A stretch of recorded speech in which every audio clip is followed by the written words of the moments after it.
Tuesday's wrap-up show, Ronnie the limo driver came in and we talked about his poem that he read at the holiday party. Ronnie's still not really understanding how he insulted Howard. And then we talked a little bit about Ronnie and Doug Goodstein had a little bit of a disagreement because he thought that Doug threw him under the bus, and that turned into the whole thing. Here's how it all went down.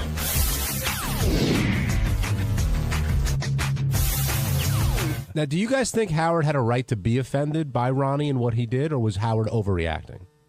Oh, I think he had a right in the sense, as soon as I was in the back of the room when Ronnie was doing his speech or poem or whatever, and as soon as I heard that one line about Howard being an ass, I turned to whoever was standing next to me and I go, that's going to be the only line Howard heard, because it was the only line I heard. This is what I heard.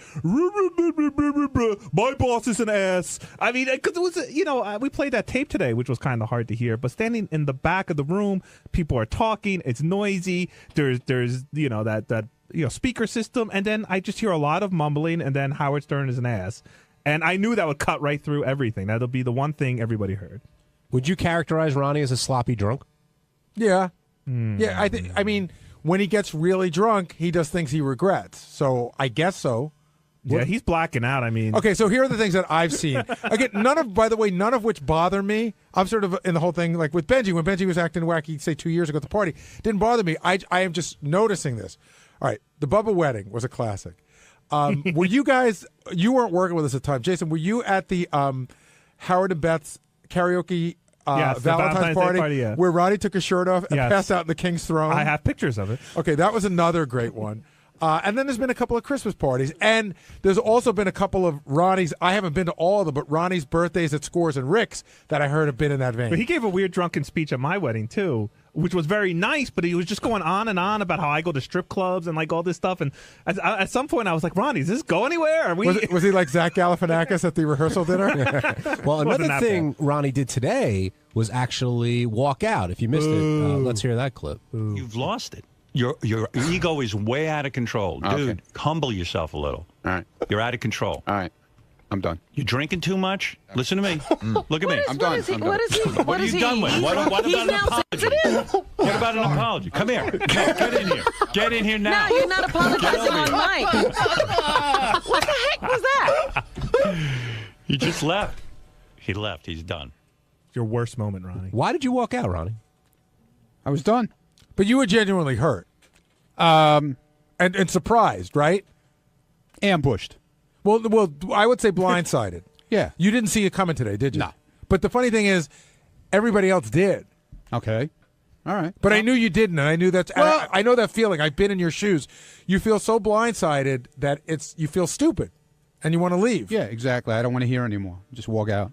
When you went through your poem, and JD read it, you wrote it, were you worried about that ass line and being crass, or did you think, oh, he'll know I'm just kidding around and, just being yourself, I guess? Yeah, well, basically, if you listen to the end of it, I was complimenting him.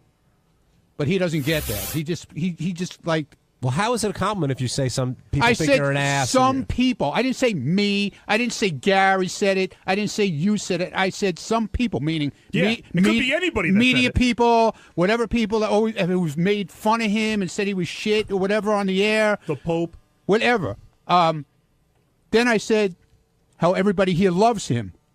But that didn't translate into his head, I guess. I was insulting him and his wife, which I don't get at all. I'm sorry. Well, the only thing he heard was you calling him an ass. I mean, I didn't call him an ass, John. All right, JD called. Well, JD, no, I didn't call. If you read the fucking goddamn poem, John, I didn't say, Howard, you're an ass, did I? I said some people call you an ass. Well, Fred said... I didn't say me.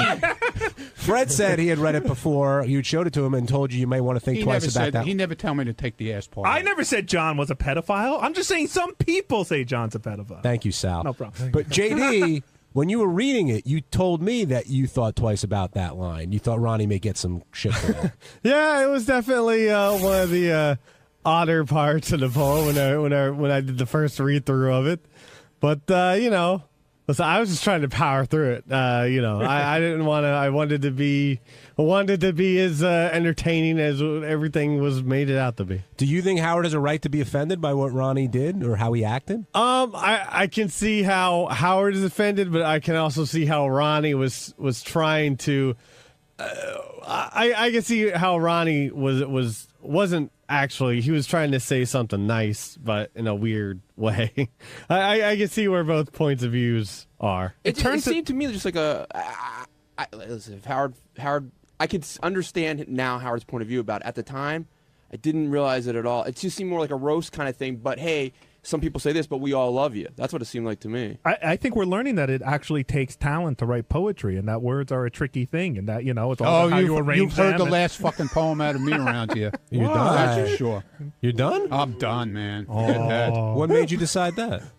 What are you kidding me? No, Are you fucking kidding me? Your balls get busted all the time. Yeah, and but now this is all like of a sudden you're folded I up. insulted his wife. How did I don't even know how I insulted his wife. I can tell you. We can tell you How? that. Because they've been together a long time, and you 10 called years. her his new wife. I did not. Yes, you did. did. I did not. Yes, you tape. did, It's on tape, Ronnie. that's what it is. That's your blackout Those are your speech. Ronnie. You said your new wife, Ronnie. and I think that's a little sensitive in the sense that he's been with her for 10 years. Wait a minute. Ronnie, wait, You wait. blacked out. It wasn't part of your poem, but when you came back to give a speech, Yeah. Your second one. yeah, you absolutely said that. We know because the reaction of everybody in the room was like, "What did he I just think say?" you called her a chippy or something. Oh no, that's No. what Scott's No, wife no. called you. It was right before you fucked Robin Salem at the party. That was also funny because I had heard, and tell me not to get too many You subjects. ask me whatever you want, Gary, because I had heard that this might be the last time you have me on the air. Okay. I had heard that you said before Scott's wife got there that she better not start with me. I don't want not taking any shit from her. If she fucks with me, I'm going to give it right back to her. And then, like 30 minutes later, you guys were dirty dancing. Yeah, because first of all, I wasn't the one who was really hurt by the whole thing. It was Stephanie who was hurt by it. But what happened that she didn't give you any shit? I guess did she apologize? She apologized to me, and she also apologized to Rachel for last year. All right, so that's cool. What about the Stephanie? Yeah. Oh, yeah. Yeah, and to Stephanie. So it was all water under the bridge. See, but we didn't know any of that. Yeah. Worked it was it out on the dance well. floor. You guys didn't have cameras. Now, what there to happened? follow me around. No, you wouldn't Why? come in this morning because you were still mad at the other thing. Now, why did Howard think you were loaded when he first got there? He said you were drunk I from the wasn't. get-go. I don't know. I didn't even do a shot. I don't know what he's talking about. I don't know. You were pretty drunk when I first got there. I wasn't drunk at all, Jason, the whole night. Well, you don't remember giving a speech? So you're blacked I out. remember giving it. I just wanted to see. We went out to dinner the other night. Doug Goodstein and Richie and Ganji and I forget who else was there. And he started this whole thing with, "Do you remember the speech he gave?" And everything with him, he's recording on his phone. I mean, we're out for dinner. We're supposed to be like we're on vacation, but everything with him is the TV show. I mean, you can't have a night where you just sit there and have fun where it's not. You know what I'm saying? Well, yes and no. I understand. Yes and no, because I think you were in here a little bit about a year ago telling me everything that Ganji ate when you guys went on that shoot in Texas. Yeah, well, you asked me and I'm answering. Dude, I don't care But- where this story's going. You were drunk at the Christmas party. But I wasn't drunk. Yeah, yes, you were. No, I wasn't drunk. You were worse than drunk. No, I you were wasn't. No, I oblivious. wasn't. No, I wasn't. No, I wasn't. All right, if you weren't drunk, how would you categorize yourself? I was high, having fun. Okay, here's a question: That makes if more you were sense. driving and you got pulled over, No, would I you- wasn't driving. Would you? If you were, I would have went to jail. you would have gone to jail. But you'd be having fun. I would have went to jail, but I wasn't loaded to the point where you would have carry me out. Right. You know what I'm saying? Yeah, this guy walked out on his own 2 feet. What are we getting on Yeah, his exactly. ass for? Matt in Syracuse, you're on the wrap-up show. Hey, John. Hey, Gary. Love the show. Thanks, Matt. What's up? What's your question? No question. It's just rip Ronnie's ass apart. There's no question. No, go ahead. Make your comment, Matt. In fact, I think I'm ripping on Howard because I think if Howard's got such a problem with Ronnie's behavior, he continues to validate it by putting him on the air and making a big farce out of everything. If Ronnie needs to shape up, Howard's got to be the one to say something about it. Who would have ever thought that Ronnie would be the one to take himself off the air? Like, I would have swore if it came down to it, it would have been Howard kicking you off the air. What do you think of that, Ronnie? Do you think that if Howard were really, really upset with you, he wouldn't bring it up on the air? He'd talk to you about it off the air? But I don't know anymore. I don't know where he's coming from anymore. Did you talk about the party at all when you drove him in this morning? Happy New Year. How are you? How was your vacation? That was it. How's that new wife of yours? Yeah. So this literally came out of nowhere to you this morning. You didn't Yeah. expect to hear anything about the poem. Did you think you would be praised no, for the poem? I don't know. I thought it was halfway decent. I didn't think it was terrible. Not like you rhymed ass was It's not- ass or anything. It's not like I cursed it. I didn't he claims I cursed him out, but I don't get it. I just don't get it. I'm sorry. I just don't get it. All he did was hit me this morning with, below the belt with everything. Didn't bring up anything like good stuff. Like the one good thing out of the whole vacation was how I got great shit on Twitter and from people about hosting the best thing of 2011. Didn't say a fucking word about that. But rather hammer me to death. Did you really expect that he was going to walk in, flip the switch this morning? And No. But you should hear how good Ronnie was. No. During this whole thing, I could have got something out of it where I wasn't fucking stabbed. You know what I'm saying? Stabbed? Fucking stabbed. He made an observation. It's not like he made it up. He didn't make up what you said. That would be stabbing you. Gary, I never said he... You can't win, Ronnie. I'm this sorry. is part of what Howard was making fun of you for this morning. You heard from a few people on Twitter that thought you did a good job, which I'm sure you did. Few people, and now much you're much more than a few people. Why wasn't this the conversation this morning? No. Jason, by the way, why are you hammering me now? Why are you in here busting my fucking ass now? Oh, I'm busting your ass because you're on that microphone right there. Okay, good. This was your part of your plan too, right? Yep. What? John called me last Bring night. him in here. It is never part of my plan to have Jason in here. Right. Never. All right, whatever. He actually rolled in on his own. Whatever. But Hey, Ronnie's getting some good tweets right now. Hold on. Yeah. Oh, yeah, I'm getting great tweets. So, Ronnie, did you expect I can imagine. when you were I haven't even looked, and I'm not looking. Before you walked out, okay, Howard hit you a little bit, but did you expect like Robin or Fred or JD was in there? Did you think he'd have your back? No, nobody has your back. Nobody. No. You could be 100% right. Nobody's got your back. But who's to say what right and wrong is?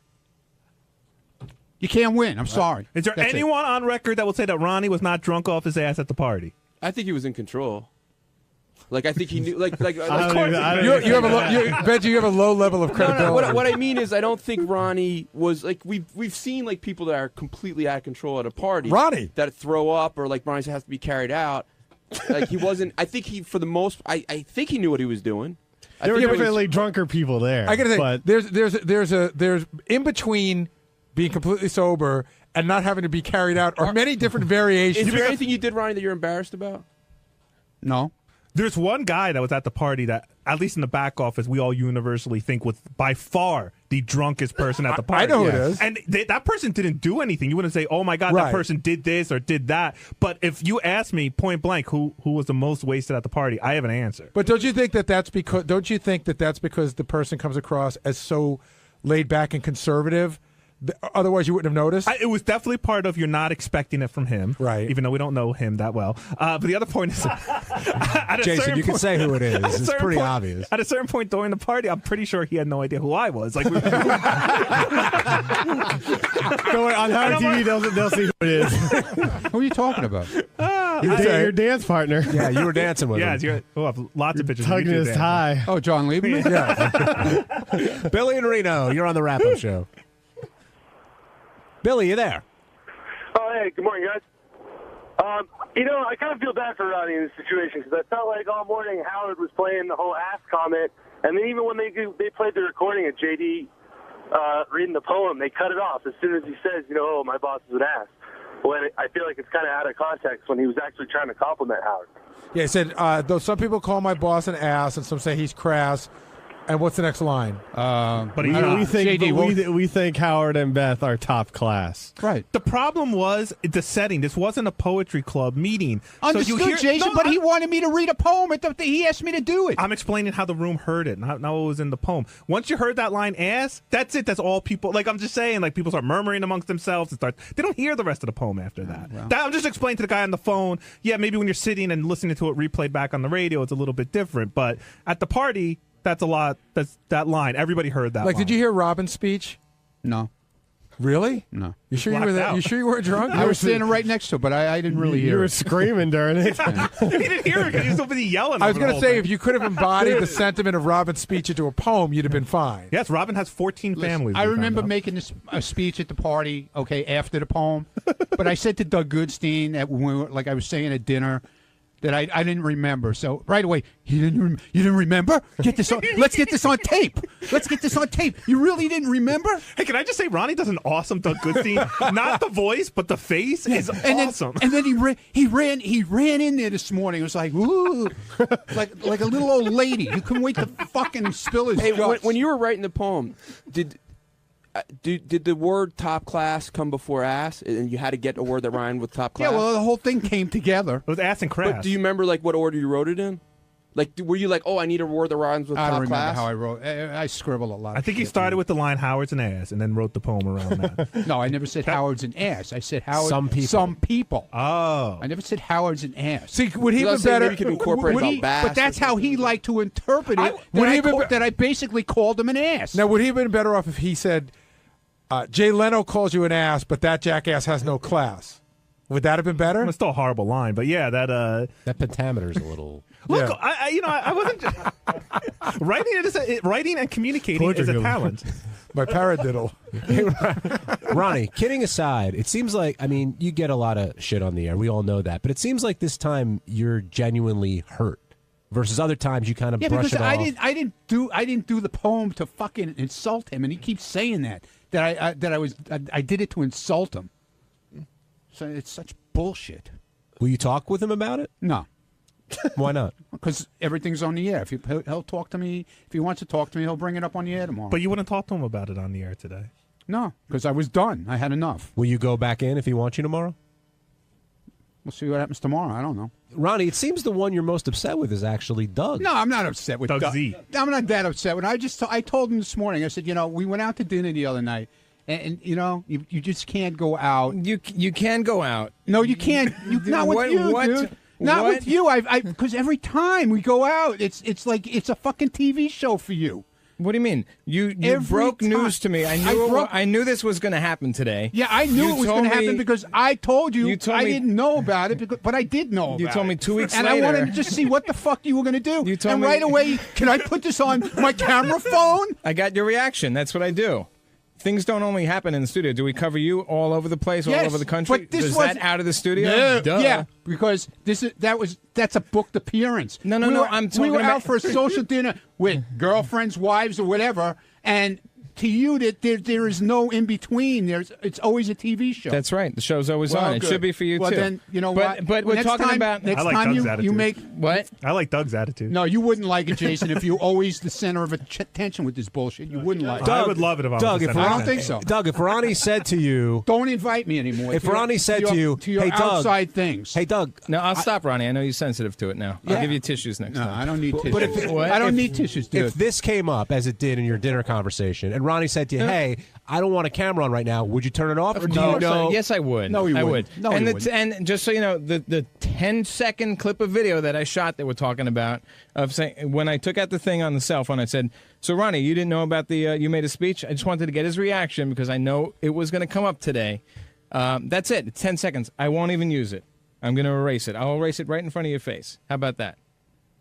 How about it? Well, I wish you. I wish the pace was more like you. Can I tape you erasing it? Yeah, but would he erase it? No. But I'll show it to you guys first if you want to see Hey, it. Ronnie. No, I won't, Ronnie. But the I'll big erase it thing if was, you I don't thought want. was, which was interesting. So you say Ronnie says he didn't remember. It was like virtual. I guess what's described as a blackout. And Ronnie, you're saying that was a joke. I was saying, yeah, I knew exactly what I knew. I made a speech. I don't remember everything I said, obviously. Do you think there were moments of it that you're blacked out? No, I wasn't blacked out. Well, if But what if you? I don't- just didn't remember. If you don't remember certain That doesn't things, mean what- I'm blacked out. You're blacked out. You're laying on the floor practically. if No, you're no, you blacked could out. have a blackout, which without falling on the floor, meaning you have lapses in memory. Yeah, Like, I did. Yeah, I'll like be I didn't honest. remember. I didn't remember saying about what you. Right, the new wife thing. But see, that's Yeah. a blackout. Okay. All right. Yeah. No, it's not remembering. Maybe it's early Alzheimer's or something. Yeah, maybe. Early old Maybe timers. it is. that's low. Is it really early? Gary, is it That's fair funny, for man. Ronnie to complain about Doug always having the camera on, or is that part of the bargain you make in being part of the show? I don't like these guys hang around a lot more than I do off the show, so I just figure they've I don't know what their deal is. I figure they got it. If, It always winds up in an argument. It really does. It does because he's got to film everything. This whole exchange, we're talking about this whole conversation with the video is about 10 seconds. And Whatever. the conversation It's still was a about camera. 2 minutes. It's still right away with a camera. Oh, can I film it? I got to film it. All right, so I got to film it for the TV show. John, I'll ask you a That's question. right. And I'll we ask you a like to question. film you all over the place. We'll stop that yeah, if you want. but that's But I'm saying one thing has nothing to do you're with the missing other. the point. I'm No, saying you're missing the point. outside of at your appearances, we shoot you all over the place, not just at your club at No, the you appearance. don't. Yes, we do. We go out. We have cameras sometimes. We'll do other things. We'll take you around Yeah. and about. Yeah, right. Okay. But it's And if something it's part of happens- it's part of your work thing. We weren't working at all. Were we working at all that night? No. I've been invited to the lovely Goodstein household on several occasions, and none of that ended up on TV or cameras. How come? I don't know. But Ronnie, so you think it's personal? It sounds like Doug said before he taped. He said, "Can I tape this?" Right? It's like I'm fucking Doug's clown or something. Oh, You're not my personal. clown. Yes, See, it is. I knew it. Well, I'm going to be. be very sensitive to it because I respect Ronnie. Believe it or not, I do. I like him a lot, and I don't want to hurt his feelings. Seriously, I'm not. No, gonna, you, I'm not no, gonna you kid don't. around. You didn't hurt my feelings. I didn't do it to hurt your feelings. It just proves how it's everything. Everything you can't, separate work from having a social night out. But Doug, didn't you say you said, "Can I tape this?" before you taped it? Yeah, he did, and I knew he was going to bring it up today. Well, I mean, but so and this is Gary. Would you have brought this up if this happened privately at a dinner that you're at? Yeah, I think I would. I wouldn't have needed to tape it because my word is worth it. But I get what you were going for. I certainly would have brought it up. That Ronnie didn't remember totally. Do you feel like Doug has you on a string in some kind of way, Ronnie? And when did you start feeling this way? Do I have that power over You went Ronnie? a I didn't little know strong that. there, John. Yeah, I'm a puppet. Yes, I'm No, Doug's he's puppet. not my puppet. No, seriously. When did you start? Is No, this it's something just- new? It's not new because every time we go out, it turns out to be a camera thing. What do you mean? But isn't that all? I don't see everybody sitting there filming you, Isn't that- Doug. Doesn't that happen when anyone and everyone goes out and with work? Doesn't something always happen? Doesn't someone always bring out a camera? I just saw clips from your Doug, New I Year's could have Eve brought party. out camera. I could have brought out my camera phone in your house and taped things that you said. But that was so fucking ridiculous. Well, did Doug say Like anything what? interesting worth taping? Doug's never said anything. What? Marlo. Unfortunately, Ronnie doesn't remember. All right, wait. You invite people to your house, okay? Right. You invite them for drinks before you're going out. So the guy pours you a drink, and then he goes, "Would like some chips? If you want, bring them out." Okay. Goes to the closet. There's no chips. He starts yelling to the wife, "Marla, we have no chips. Oh, we got some old kettle corn here." Kettle corn? What are you talking about? It's opened it that day. No, you didn't, dude. That was Yes. it was opened already. It was stale. Party foul. Give me a fucking break. If you're going to tell a story, tell the story I'm correctly. telling it correctly. No, you were supposed to come over. We had a babysitter at 8 o'clock, and you told me your girlfriend was not getting home till 6:30. I Right. gave you an hour. Figured you'd get there by 7:30. We'd hang out for 10, 15 minutes or so. Yeah, okay. whatever, half hour. And then you offered, But you and showed then up you at had s- nothing. you showed up Why at would 7. you offer if you don't have anything? I had plenty. Don't offer. I had a fresh bag of kettle corn. Yeah. I said, let me have an old All bag. right, Ronnie, Open the the bag se- that day, you dummy. The secret's out. So ridiculous, Doug. I know, he really got me there. Did you realize there was such angst between the two of you? I didn't even know they hung out. I swear to God. No, we hung out. And we have a hang good out. time. We We have a hang great out time. all the time. But you know what? It's so ridiculous. It's got to be about the TV show. I thought I was the only one that got angry about snacks, but it's good to know I'm not alone. What I about- got angry because I didn't like. It was like all these little crumbs. It's bullshit. I agree in a with bowl, you. in a fucking bowl. Fuck and then up. he's asking his poor daughter, "Oh, would you like some?" There's nothing there. It was like little pieces, No, like it all the wasn't. bottom Oh of the my bag. God. But there's no So you're bullshit. saying- You gotta go get a bag of I Ruffles. wish I Doug. pulled Come out the on. camera. 'cause Doug this is starves not the baby. true. Is that what you're saying? Next time I'm going to bring my own stuff with, so you have something Yeah, there. bring some dip. Ronnie, Oh, you're going to get yeah. upset tomorrow when other clips potentially come up that from a private party? I think he's talking about what There's you New shot Year's at your Eve New Year's parties. Eve. I party. didn't shoot anything. See, I didn't. I wasn't there, but other people did. No, but people asked me. They asked me in advance, "Is it okay?" And I said, "Yeah." But Doug asked speaking you of too, spending- though. Yeah, but I knew. I said yes for a reason, just to see what was going to happen. That was smart. See what happened? Yeah, I see what happened. On Wednesday's wrap-up show, there was a lot of talk about transcendental meditation. Scott DePace doesn't believe in it, although we don't know why. Gary's doing it, Jason's doing it, Ganji's trying to do it. So we talked about it and what you believe, and as always, it ended up in a fight, because all good wrap-up shows is that.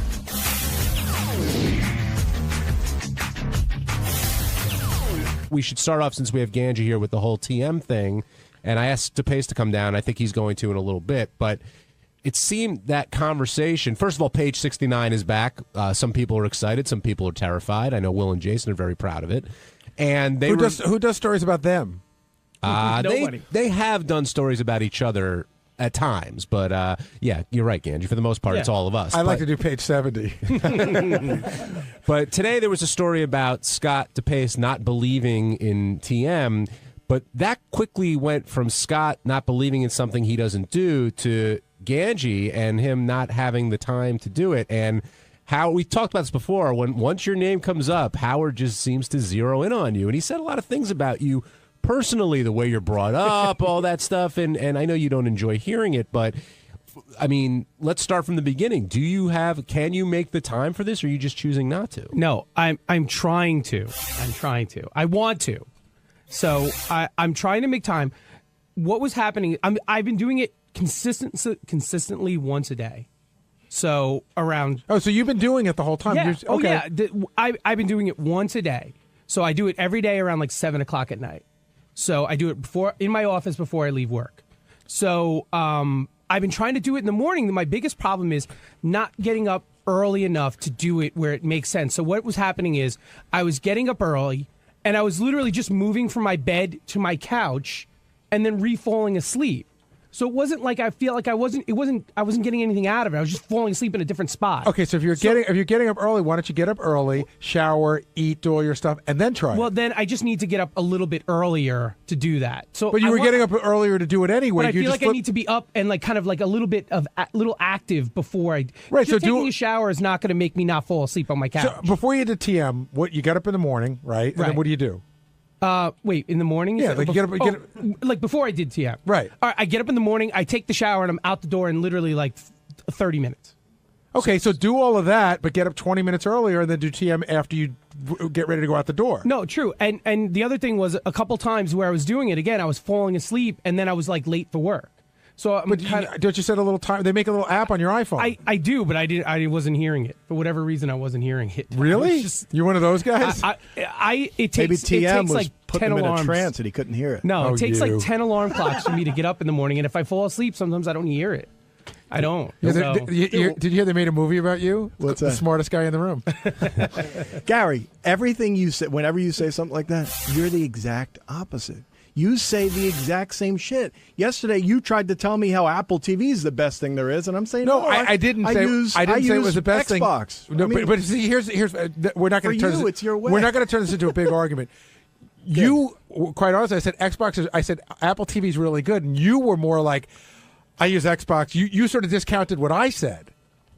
You're like yours is the greatest, and my idea was stupid. No, that's for me because I didn't know, I'm not an Apple guy. I didn't know anything about your Xbox, and so we were talking about using TV and how you can watch things around the house. Yeah, and I said I got to tell you, Apple TV is the greatest thing. And he goes, "Yeah, I don't know anything about that. I use Xbox." He was sort of downgrading. Yeah, I said I know a lot about that. I've used it at a friend's house, and I think the Xbox is better. That's it. Okay, now that you two have agreed to disagree once again. But Gary just doesn't understand that. He thinks, he finds there's no issue with Will or whoever making fun of me for being mildly into religion, but yet you've got a view now on TM, and I can't make fun of that at all. I didn't say you couldn't make fun of it. Well, I didn't say Howard said it. I think it's interesting. Listen, by the way, you're not the only one. There's other people here who are, I will say, skeptical. You're just a loudmouth about it. But you're not alone. In other words, I'm not a loudmouth. I talked to one person, Doug Goodstein, about it, and then he yapped to Jason. Well, he was on upset about it. I will tell you that Doug told a couple of people because he's a baby. It's sort of like you're trying to try out this thing. I'm confused though. Why is Doug upset? Because Scott put it down. Doug can't do it now. I get it. I get it. When you're in a room with a bunch of people you deal with every day, and then somebody that I guess Doug respects on some level, tells you that what you're doing is stupid and gay and a waste of time and a dumbass nap, you start to, you're trying to find your way to do it in the first place. Now, I know Howard would say, "Oh, are you such a simpleton that Scott DePace's opinion matters to you? Just do your own thing." But it does weigh on you a little bit. Like, I know there's people here that aren't doing it, that think it's dumb, but they just don't say it to me. Can I watch you do it? Sure. I mean, there's nothing. Did you refer to it as a dumbass nap? Yes, you have. You did to me too. Maybe. It sounds like something I would say. Yeah. But what about what Howard's saying? How could you not believe in something that you haven't tried? Well, I would say the same thing to him. He has not tried religion or Christianity, right? I mean, I think he has, actually. He has. No, I think he's tried Christianity. No, but he's tried religion. Well, not Christianity. Maybe that's Christianity. You should know what you're into. Yeah, he's into something different. Christianity. Christianity. Did I say it wrong? Like 5 times. Christianity. That's right. That's it. Anyway, so I don't understand. In other words, I'm just simply saying that I agree. If it works for him, that's great. But don't make me out to be foolish or. But nobody did. I don't believe it. But see, nobody did. What happened was you were making Doug out to be foolish for trying it. Doug and I are friends. I'm making. See, that's a deflection. But you're just saying. Howard says, "Well, you've never tried it. You don't know." You just said, "Hey, if I'm into religion, don't mock me for being into religion." But then Doug tried TM and you mocked him for it, and you're like, "Well, that's just me being fun." But Howard and Will do mock me for, or they did once. I'm not even Mr. Religious. Yeah, I don't think of you as very religious. But it became that I was stupid because I happen to believe in God, and that evolution perhaps is one of God's things. Well, I'm having a vague recollection of this. Were you one of those guys who doesn't think that evolution should be taught in school? I couldn't remember. No, it came up around that. I just said that I'm not willing to believe that a bang created all this thing. I think God is behind stuff, and that's it. I believe if there is evolution, I could care less if there is. If there is evolution, I think God is behind it. That's it. That was my simple statement that somehow made me out to be crazy. And I would just like to say that Howard basically said the same thing today, that since I don't believe in his way, that... But let's get to the core of it, because I just asked you about it. You just said, hey, don't mock me for being into religion. And then I said, well, why'd you mock Doug for trying TM? And you go, oh, we're just kidding around. Listen. But you just said, how do you know Will and Howard weren't kidding around with you for the sake of the air? Well, that could be. But, But you can't have it both ways. Of course. And Howard can't either, right? No, I'm talking about Howard you. can't Hold on. either. I'm talking about you. I'm talking about Howard. I know, but I'm talking about you. How is Howard having it both John, what do ways? you feel about it? Why don't you do it? What, TM? Yeah. Because it's not for me. How do you know? You haven't tried it. Because I've talked with Gary and other people about it, and I respect that they're doing it, but ultimately, it's just not for me. I sit in front of I sit in front of a TV for hours. That's my TM. Okay, I get away that way. Yeah, and I get it from golf. I don't need. But I'm not saying I don't believe in TM and it doesn't work for people. And it sounded like that's what you were saying to Doug and others. You were making it like John says it's not for me. Whereas what I got from what everybody said you said it's stupid. People need to lighten up. No, but what, do you think it's stupid? I can't. To me, it's something that I don't think I could use. I don't need it. That's fine. And that's fine. But do you think it's stupid? But amongst friends, yes, it's stupid. But why? Would I say it to Howard or you? I think your religion is stupid. So what's the difference in what I said and what you said? And you've told me as much. So what's the difference? I have not. I'm not willing. I wasn't in on that conversation. Of course, you've said it in the past. Like, what do you believe? No, I haven't. You and I don't talk religion. In this room, we've said. Are you a devout Christian? No, we're not. But I don't think, Scott. I do think it's ridiculous that you say I don't believe in it. I don't think you know a lot about it, about what the purpose is, that kind of thing. But we do that all the time about every single subject here. How many of us tried the video caddy before we bashed how silly it was? I pretty much saw how it worked. I mean, I didn't have to try. I don't play golf, so it doesn't matter. Well, that's ridiculous, though. If you believe it, see, you don't. I know. Play golf, no, hold on. I know that. I agree with Howard. This is what we're going to say. I know that you're basically saying tripods are silly. I know that you should videotape yourself playing golf. I know that works. I'm not sure that the clamp you're selling is the answer. But it's one answer, but not the answer. Saying a tripod is ridiculous. No, there are just better tripods and clamps. But you don't you can't don't want a tripod on the golf course. You can't reinvent a clamp. I didn't reinvent anything. I made one and brought it to a market. That was it. So that's all I did. You're saying that you can call TM stupid with certain people because you have that relationship. With other people, of course. You can't. So who do you have that relationship with where you feel comfortable saying something like that? Most people here, but Ganji and Doug. If Will came to me and said, "Hey, I'm doing this TM," I'd make fun of him for it. Of course. Who are you not afraid to give your opinion to? Who would you rather not give your opinion to? Well, I wouldn't tell Howard that. I don't think. I don't think I would. I don't think I would even say that to you. I think if we were riding up in the elevator and I told you I was doing TM and that was the first you heard of it, you'd probably chuckle. Inside, I would chuckle, and then I would tell you that I'm not into that. But we don't have that same relationship, you know. Gary, Howard said when you first had the list of who was going to do TM, he went through every person and knew who was going to stick with it and who wasn't. That's right. Now, do you think were his and your assessments off? Did anybody surprise you? I guess Sal bailed early. Yeah, he thought that Sal would bail, and he thought that Ganji would bail. He thought that Jason and I would stick with it. And then, how does he know that? Just a guess. It's not. I mean, he said on the air that Jason's disciplined. What the hell is? Who's he looking at? What do you mean? I mean, what's he? 300 now? 300 pounds? Oh, weight wise, you're saying? I mean, that doesn't look like a disciplined guy to me. Can you be disciplined in some areas but not others? I mean, I guess because. Maybe he just chooses, all right, I'm not going to be disciplined when it comes to my weight. But everything else I'll be disciplined with. I don't know. Well, when he was describing everyone, he did say that about Jason. When he got to Ganji over here, instantly he knew Ganji wasn't going to do it because he can't stick with anything. Yeah, because of my weight. Yeah. Like he's basing it on my weight. Well, is Ganji disciplined? I don't know, man. I don't know who's... That's a no, by the way. Yeah, that's probably a no, yeah. Well, but he also said, Ganji, because of the way you were brought up, you've always been coddled. I don't understand where he gets that idea from. How was I coddled? I don't understand that. Well, I mean, I could tell you how we think you were. Right, tell me how. Your father ran a business that he did very well in, and you guys all worked for him, and you never really... I mean, did you have to work growing up except for him?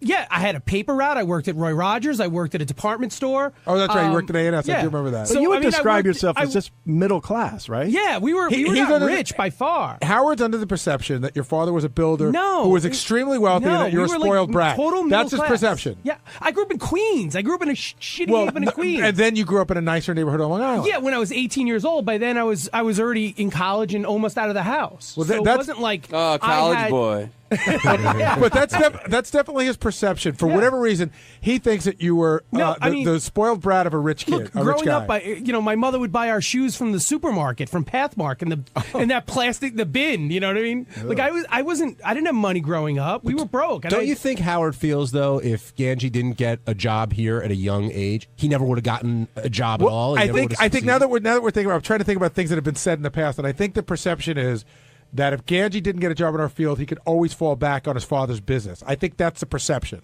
Well, I see. Oh, so I lucked out that my father had his own business. No, I think he never wanted to work there. I'm not casting aspersions. I'm just saying, in his mind, he's thinking like, well, you never really had to work that hard because you always had a safety net. Yeah, but that's like saying, like, I'm sure Howard's father could have got him a job where he was working. Everybody's dad can try to get their kid a job somewhere. No, but your father owned the business. Yeah, but but it's not like I was trained to work in construction. It wasn't like something I was planning to do as my plan B. I've tried using Ganji for construction. It was horrible. Yeah, I'm not. Really? He knows nothing. Really? I would think that you're. See, that's funny. In my mind, he's like an ace. No, I hate it. I've always hated it. He was literally nothing better than a pair of hands to hold something. Now, Ganji has been able to succeed at the TM twice a day. We talked about that. But someone who has been able to do it is undisciplined Jason Kaplan. Yeah, I heard I'm undisciplined. What's up with that? Nothing. Scott mentioned that you're undisciplined because I'm very disciplined. I go to McDonald's every day. It's hard to keep that kind of discipline up. Okay. No, listen, undisciplined would be if I was trying to diet and it was important to me, and I ended up being like Tim or Ganji, or going on and off diets every 2 seconds. So you don't care if you're at what point are you concerned? I don't know. I'll let you know when I get there. Hey, can I just jump in? When was the last time I was on a diet? You're saying I'm jumping off diets every 2 seconds. That story he told was from 20 years ago. It sounds like it happened yesterday. I'm on diets every 3 days. Well, weren't you in one of our contests? Well, so was I. That was 8 years ago. That was for money. So wait a second. So, you want? I only was in the contest to maybe win money. So you're not would like the world porn to dying people. You're dieting. You would like the world to know that you're not trying to lose weight. You don't care. I don't want the world to think that I'm this yo-yo dieter and I'm not doing anything and I can't. I haven't attempted to diet. No. Oh, okay. I take that back. Why did you decide to do the TM? Like, what in your life pushed you to I just thought it would help me with some more focus. I would like to be more focused. I was feeling like I'm always tired. And one of the things they tell you is you can get some more energy, so I always feel tired. And I wanted a little bit more focus. I feel like in this ADD world now, where like I have my phone, I have 2 computers at work. I'm like constantly looking between like TV monitor. Like I'm starting to feel unfocused, and I thought it would help me. And do you think you'd be able to get up a little bit earlier and do this now that we've talked about it? I mean, I hope so, and that's my plan. I want to try to. I'm trying to go to bed. I'm trying to transition into going to bed earlier. So each night, I'm trying to go to bed a little bit earlier. Well, if you take all these TM naps, you're not going to be able to go to bed earlier. They're not naps, though. They're really not, and they're not. And they're not sleep replacement. And they're not sleep replacement, and there's no spirituality involved in a sense. Like I don't believe in any religion. There's nothing like that. No, I never said that there was. I know, but it's again. I'm saying that you are just one person who thinks it's weird. I said in the air today, I find it difficult to talk about because people really think that we're in some odd cult. Describe it better, though. You get out of this, and suddenly you're like, wow, let me take. But on I the didn't day, say that. Or no, I'm trying to. I'll tell you. I'll talk about something that's. Are you talking about the benefits of TM? Yeah. I mean, Gary, something I talked about in the meetings. I'm on prescription medication for my acid reflux. I've stopped taking it. Wow. No, but that's just ridiculous. But why is it ridiculous? How could it have anything to do with your physical reflux? But it does. So you sound ridiculous. It does. Do you think the Sarno stuff is bullshit? So hold on. No, do you think the Sarno stuff is bullshit? The way Howard describes it, yes. Howard describes it. It'll cure all back pain, and it's the cure for everything, which I think is bullshit. It may help. There might be a certain case. I'm one of them. I can tell you right now. I went in and I was told to have an operation on my knee, which never happened, and I went to Dr. Sarno. So why can't this help Jason's reflux? Well, it is helping it. Well, let me just ask you this then: Could it also have helped him to go golfing and relax that way, and then his reflex would I don't think. I think it would be there's no proof that golfing cures acid reflux. Can I just answer for myself for 1 second? Real quick, Jason. Okay. I'm very stressed out. I've been taking pills since high school for my acid reflux. I do plenty of stuff to try and relax. I smoke a lot of weed. I jerk off. I watch a ton of TV, which is John's version of TM. I do plenty of. I might not play golf, but I have my own versions of relaxing. None of them have shown any results. I have not changed my diet. I have not changed my exercise habits. The only change I've made in my life is TM, and I've stopped taking pills. Now you can say for whatever reason that's fact. That's just fact. Maybe you didn't need them in the first place. Okay, well, I couldn't go a day without taking a pill until a month ago. John, maybe it'll cure your diabetes. What? Should try it. TM? Yeah. John has a disease. I'm skeptical of that. I will admit that.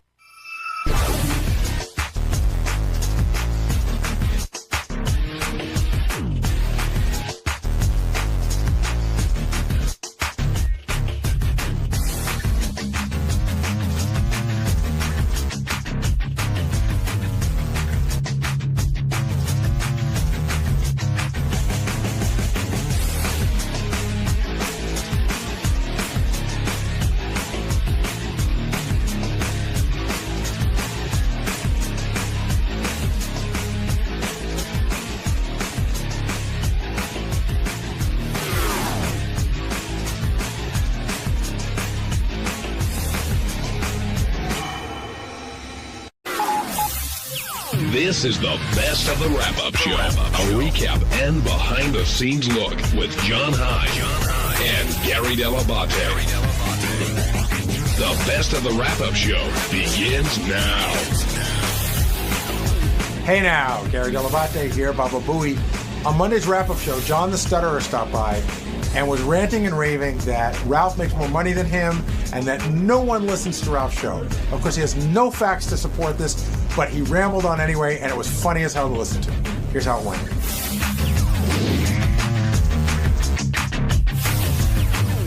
Kevin was a big part of today's show with Maria. Another big part of today's show was John the Stutterer, who came by. And hi. John, hey John, how you doing? Hi John, how you doing? I'm doing okay, thanks. You were in the hot seat a little bit there because your anger, I guess, towards Ralph and Tim has sort of taken away your show. And I know you had health concerns and things got crazy with your show, but I'm guessing you missed the airtime. But the first thing that popped in my head, you sound very, very sure about like how Ralph gets paid and all that other stuff. Where did you come up with that? And do you feel like you sort of got that off your chest today and did some good there? Well, I'm glad that I got it off my chest, obviously, John. Yeah, I have been a fan of the show now for many years. And Ralph, as we all know, is Howard's longtime boyfriend and number one buddy. And I just think that my perception that he gets special preferential treatment is held by many fans, and I think that I am the correct. I just know. For example, his stupid show, The Geek Time.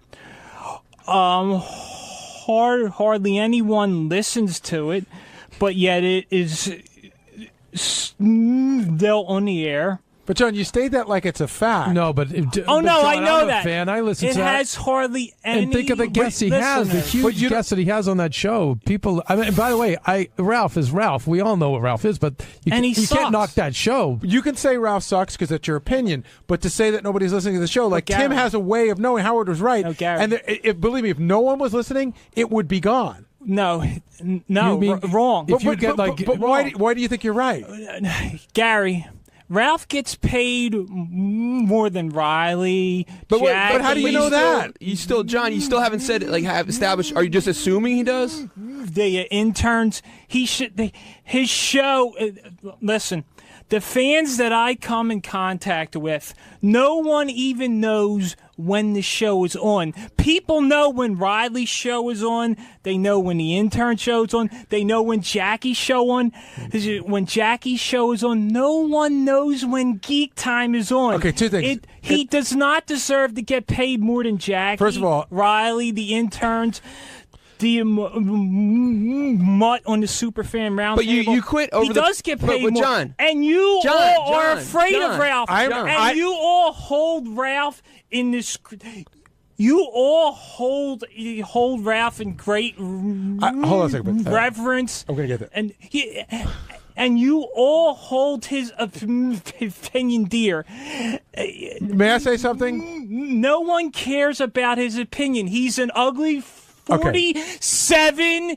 He's a 47-year-old, no talent, berry face, big nose, lisping, snaggle-toothed, no talent, low life scumbag. Okay, he's all right, John, ugly, give me a chance to talk. 47. John, I got it. 47-year-old prick, and call in Ralph because no one cares what you say, and 99% of the fans agree. And Geek Time sucks. Well, no one listens to Geek Time. All right, hold on. Let me just say one thing. And I say, hold on, wait. Stop. Who do boycott. Geek Time. John, let Gary talk. You'll get your chance. Go ahead. You've heard the fights that Ralph and I have had. Right. They're legendary. Right. So clearly, I am not afraid of Ralph. Other people have fought with him. I don't think anybody's afraid of Ralph. And I don't know that he's held in high esteem. He is. We do find him interesting. I like when he calls the wrap-up show, but that's an opinion, not a fact. And your poll Well, of poll who knows now when with the fans, hold on, and you ask them about but it's Geek a very unscientific Oh, poll. no, it's not. The people in your little world, like in other words, have you traveled to California? You don't know that everyone. You just know the people that you hang out with don't like Ralph's show. So it's unfair to say you know it for a fact. And I'm telling you, Tim is coming down right now to tell you that Ralph does not get preferential treatment or any more money than anyone else. Now, John, I think he does. John, you got to let I know what Tim, you think, you but gotta you let don't know Tim, let Tim talk, and then you can say what you want. 'Cause you said some not so nice things about Tim either today. I'm shocked. I thought John and I were very close. It really blew me away. I guess we're not vacationing together now. What did you call him today, John? No. Well, I called him fat, and I referred to him the way that the great Riley Martin does as a cheap motherfucker. Left out the Jew part. I mean, well, no, I love the Jews, but I do too. Yeah, but no, I just feel that if I were to do Straight Talk again, that I should be paid equal to what that no talent, ugly old 47-year-old, big nose, berry face. I'm going to interrupt you. I talk over you. Ralph, How do you know that you're not? How do you know that you're not Because paid there's what no way that Ralph is only getting paid $150 a show. He's getting paid more than Riley. He's getting paid more than Mutt. He's getting paid more than Jackie. Tim, do you want to address this? I don't comment on anybody's salaries or what they But make. I know he's getting. But you don't know. You're guessing. You feel it, but you don't know it. We treat everybody here as fairly as humanly possible, and there's not a lot of money for here. me. No. There's not a lot of money. You have a great opportunity. I know that this man here agrees with me. John, I know he does, but everyone's afraid of Ralph. Nobody's Everyone's afraid of that Ralph. ugly 47-year-old John, prick. you're saying He's Doug Goodstein is 47 afraid? years old. He goes to clubs. He's a 47-year-old club kid. But if he goes He's to a clubs, prick. he goes to clubs and he picks up chicks. Does that make you jealous? Is that part of it, or do No. you not care? Why are you? See, everyone here He's afraid. defends Ralph. I'm not defending He's him. a prick. I'm playing devil's advocate. He's a prick. He's a prick. But he's a prick to you. He's a prick, yeah. But doesn't make him he's a prick to 99.9% of all of the fans. John, why how do you know that? Wait, John, why Ask don't him. John? Get it. John, Ask him John, right now. I'm asking you a question. Why don't you think Ralph is calling in to engage? I mean, do you think he doesn't really care about what you think, or do you think he may be afraid of you in some way? Well, no, he's not afraid. He doesn't care, but I know why. But I'm just saying, he's a 47-year-old, bury no your face, talent no asshole who doesn't, and no one listens to Geek Time. No one listens to No one listens to those directors No and stars and one producers he has on that show. All those No guys have one huge followings of listens themselves. Of to course it. they do. The reason Ralph's not here No one listens to it. because he went to the club last night and he hasn't woken up yet. No He was one out late. listens to it. Well, John, thank you so much for coming down. He's an ugly 47-year-old prick, and Ralph, fuck you. Hi, everybody. It's Sal Governale. On Tuesday's wrap-up show, we discussed my yeast infection and if my penis smells. Richard Christie took a whiff, so he'll have his input there as well. We also talked about my foreskin and how I have Foreskin Friday and do great things with my foreskin, like make cannolis out of it and Freddy Krueger and John Travolta. So lots of good things to talk about. Plus, I give you some good homeopathic advice on how to maintain your penis, keep it clean and fresh and serene. No Vaseline, if you know what I mean. Fuck her in the spleen. Give her a good ream. We make a good tea. Enjoy.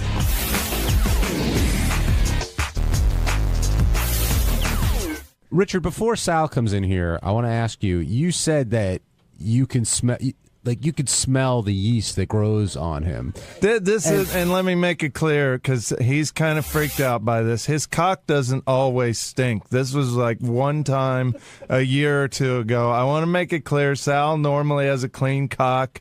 On this one day, I happened to get a whiff. It was like his cock drank coffee, forgot to brush its teeth. Exactly, yes. See, Gary, it sounds like Richard's backpedaling a little bit here from what he said on the Sal, air. you could tell Sal was genuine. He's like, no, but like you could tell Sal was sort of offended by that. And at first, Richard was like, no, it does. It really does. And then by the end, you were disclaiming like you just did.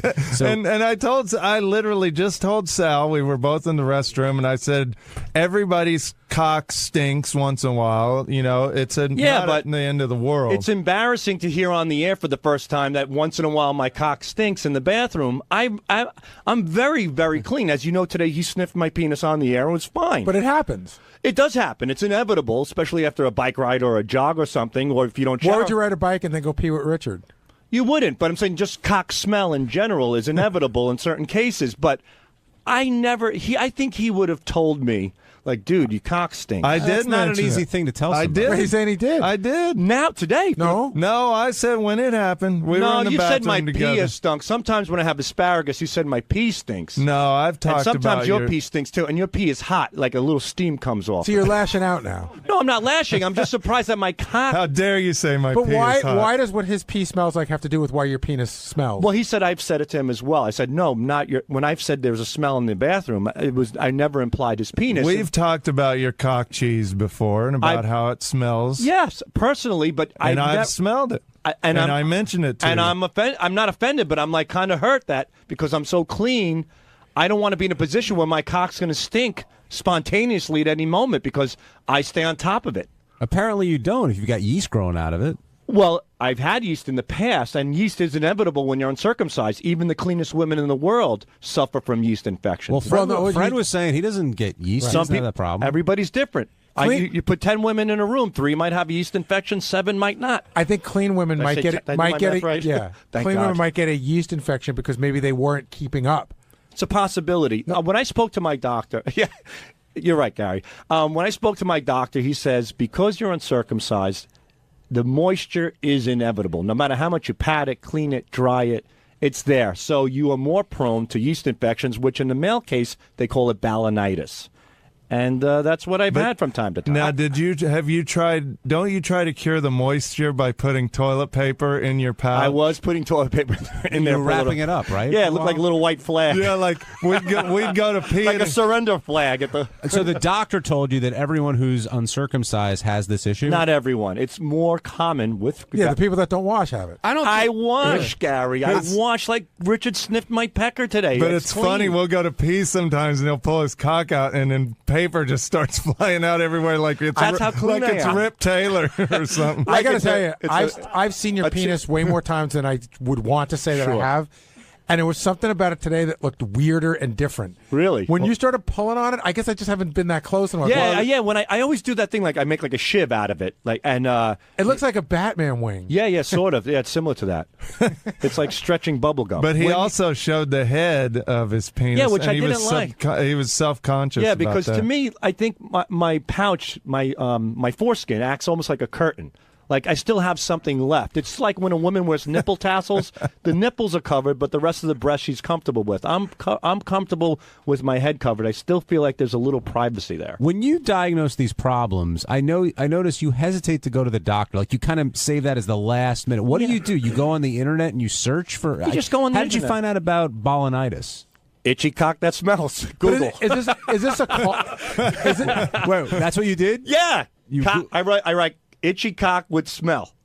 And then you Google it. That's also what he types in looking for porn movies. Yeah, I've done it.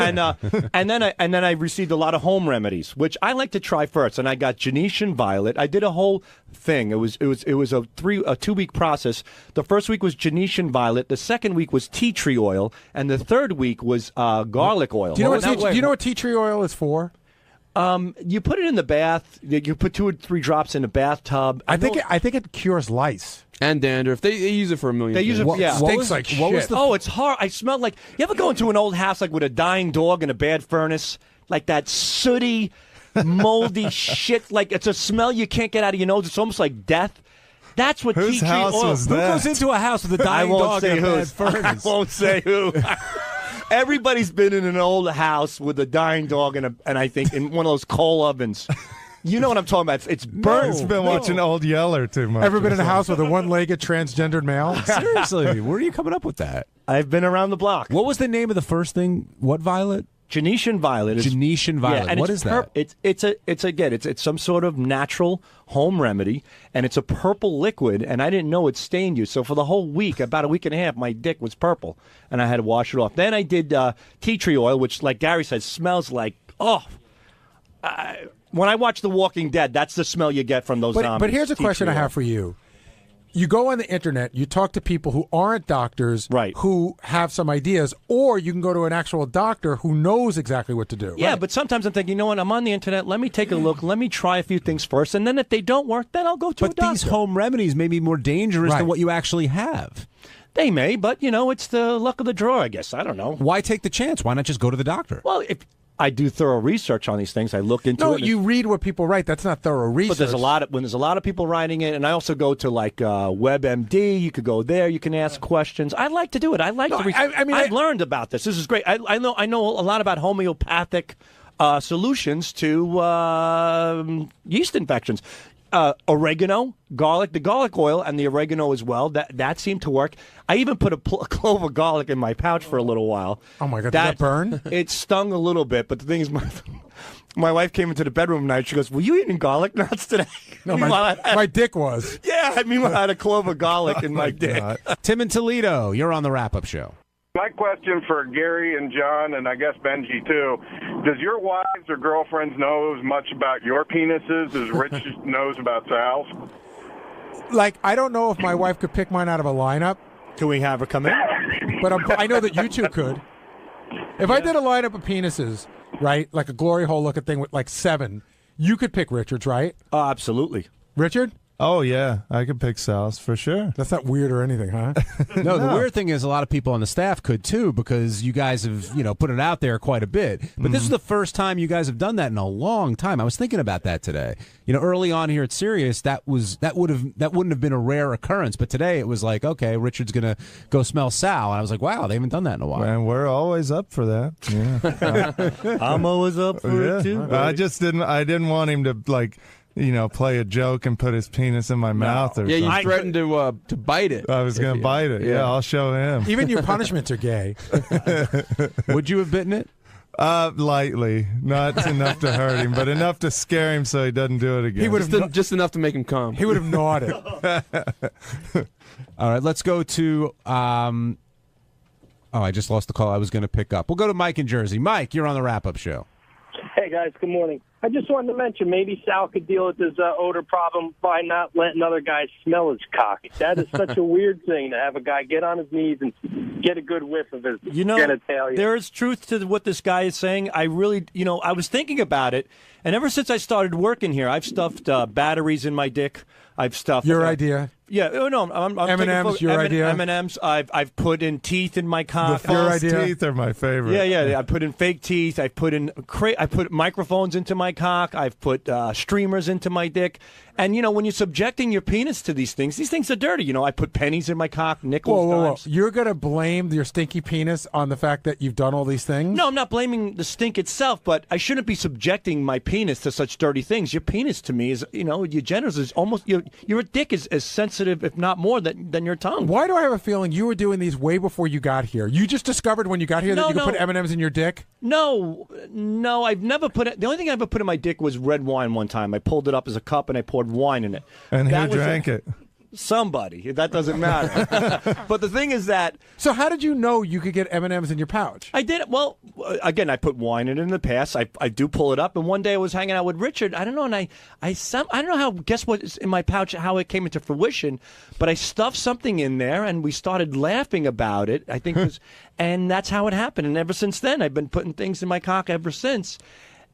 But the point that this gentleman is making is that he's right. Like I'm too, I'm freestyling a little bit too much. I'm too open about it. I'm too a little careless. Do you think that you could cause trauma? Is that what you're thinking? Not It's like a health thing? Yeah, it's a health thing. I mean, like you shouldn't put pennies on your dick. You're not even supposed to, handle loose change without eating and then eating something without washing your hands. I'm putting it directly on the source. Actually, you shouldn't have your dick out in front of another guy if you want to work your way all the way back to the beginning. Right, yeah, and I don't. On the Howard Stern show, it's different. But believe me, I don't walk around with my fucking schlong, swinging around. Does that ever come up on WebMD? Like, have you put M&Ms in your penis as like one of the symptoms to check But you probably have the most resilient and toughest dick out there because it's probably immune to all these germs. It might be. It's like they say with antibacterial soap. The more you use it, supposedly you're not as immune. But your dick gets in touch with all this stuff, and it probably makes it better. It handles the grit. Does this mean the end of Foreskin Friday? No, Foreskin Friday is a huge hit, and that's going to continue. Are you going to still ask everybody and who's around for ideas and stuff like that? You should talk about that. How you kind of put the genius behind the creation of Foreskin I generally Friday. right now there's a big dilemma. It's a think tank. Yeah, every Monday I come up with ideas, and by Wednesday I throw the ideas to the boys, to Will, Richard. What kind of ideas? Like remind me of what Foreskin Friday is. Foreskin Friday is I do something with my penis every Friday on Twitter because there used to be Titty Tuesday, there's Thong Thursday. So I said, how about Foreskin Friday? How about we celebrate my foreskin? And we do stuff. So, who's we? I don't know. I think me and my cock. I look at it as a friend. So I came up with Foreskin Friday, and I like for Cinco de Mayo. I did Pouchy Gonzalez, which was my foreskin through Speedy Gonzalez's face, And then I did when John Travolta with all the massage stuff going on, I did Saturday Night Foreskin to Saturday Night Fever. So stuff like that. And then I did holidays, like a lot of holidays. And then one I was going to do in Piranha, like my dick looked like Piranha from the movie. And Rich goes, oh, it looks like a grotesque monster. He goes, go for more of a monster theme. And we were talking. He goes, how about Foreskin on... Foreskin Kruger? Yeah, Foreskin Kruger. Freddy Krueger. Right. And I said, how about Nightmare on Foreskin Street? And so what's the dilemma? The dilemma is as these great ideas come into fruition, great ideas also dissipate. and I'm coming to the bottom. You know what I mean? The well is starting Well, to you dry can out. make it a firecracker for 4th of July. I've thought of a lot of things. I got a question for you. Like I did the cannoli, which was a huge hit. Thursday is Flag Day. Do you think it's wrong and bad taste, say, if you had an American flag and your penis was one of the stars? No, I would probably get a little flag, like the little ones you stick like into a grapefruit on a cocktail, and I'd take that flag and I'd wrap it around my penis. And you don't think that would upset some people? It's a flag. Has Arbor Day happened yet? You like plant a tree in your penis? No, but the one time I didn't do Foreskin Friday was for Good Friday. I said I'm going to No meat? No, none whatsoever. You drew the line there. Yeah, I said I'm keeping the good in Good Friday, and I put a little fish. I didn't show. You should have put a pizza on it. That's what everybody orders on Good Friday. That's Catholic. Steve, what do you want to say? Yeah, Gary. The best is though on like Thursday, you'll be sitting there working, and you get a tap on your shoulder, and it's Sal, and in his serious voice, you know, he does the, "Hey, I'm working on something. I'd just like to get your thoughts on it, if you could."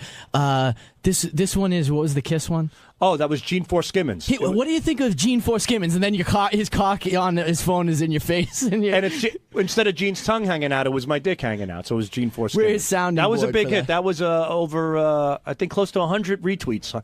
I average anywhere from 45 to 150 retweets on Foreskin Friday. Do you think it's people joking around, or do you think there's a lot of gay dudes retweeting it to other gay dudes? A lot of guys are joking around. A lot of people are repulsed but love it. A lot of people show it to family members and get them sick. And a lot of people are offended. And there are gay people, too. Do you think there's anything gay about Foreskin Friday? No, not at all. If you knew a gay guy was jerking off to your picture, would that bother you? No.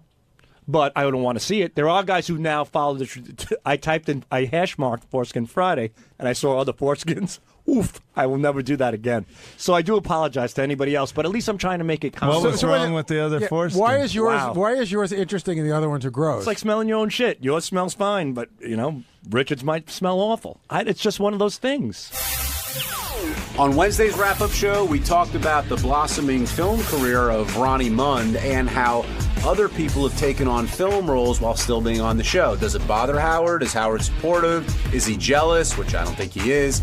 And it turned into a conversation where Ronnie explained his motivation for his new role and how it's just another step in the ascent of the stardom of Ronnie Mund.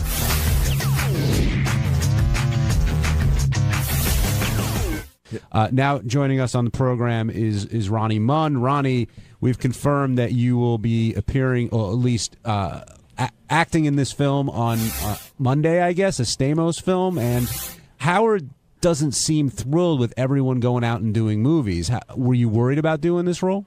No, I had talked to him about it. Do you have any idea how many lines you have? No, I'm supposed to get them today. But do you think it's a big part, or do you think it's a small part? I think it's probably small. According to what I just got an email from them. Actually, they heard the show this morning. I guess they were saying that a Stamos film is not a junk film, basically, and don't compare it to Sal and Richard's movie, that kind of stuff. Well, I think they're working on a whole other level. And basically, it says I'm playing myself, whatever that means. But you're not Ronnie Mund. You're an angry guy at a strip club. Or are you Ronnie Mund? Ronnie Mund? Like we'll say in the credits, I don't know if my name is Ronnie Mund, as the part, but I'm playing myself as probably like a host or something. So how do you plan to approach like the character? Like, how do you see yourself? How are you going to prepare? The usual, carrying on like a lunatic on stage. That's what I'm seeing. Is there anything special you're going to do to get ready for it? Because you doing it just going out with the guys is one thing, but being filmed, I mean, that's a different ballgame. Well, I think if I try too hard to think about it, it's not going to work for me. Would you consider getting crazy drunk? No, maybe a drink or two, maybe. Are you a good actor? Crazy drunk. You act? What do you care? Well, I mean, what did you come in here to bust my balls? You're going to be in a movie. Oh, he's already here. You're going to be in a movie, so I figure you must have some kind of acting experience. It's supposed to be a crazy type movie. It's a comedy, asswipe, and basically it's supposed to be about a guy who's taking guys out to teach them how to be single, I think, or some shit like that. Almost like a hangover type thing. I bet it's nothing like Hangover type. No, well, I just got off the phone with the producer, if I can interject. Well, and they thanks said, for interrupting. Go ahead, John Lee Rune. First of all, Ronnie says he's going to memorize his lines on the toilet. Yeah, that's where I do my best thinking. That's where I write my poetry. Shit goes in, shit comes out. Yeah, right, exactly. But the producers heard what Howard said this morning and were They were a little upset. disappointed because this is a multi-million-dollar movie. Ronnie's scene is one scene. Benji and Elisa are not in it. They wanted to clarify. They're not sure how that all got started. But they definitely wanted to clarify that the producers are big fans of the show. Obviously, Stamos is too. But they pushed Stamos to put Ronnie in it because they said there's no better person for this character than Ronnie. It's a guy who is a patron in the strip club, getting up and yelling things and telling girls to show their breasts and all that.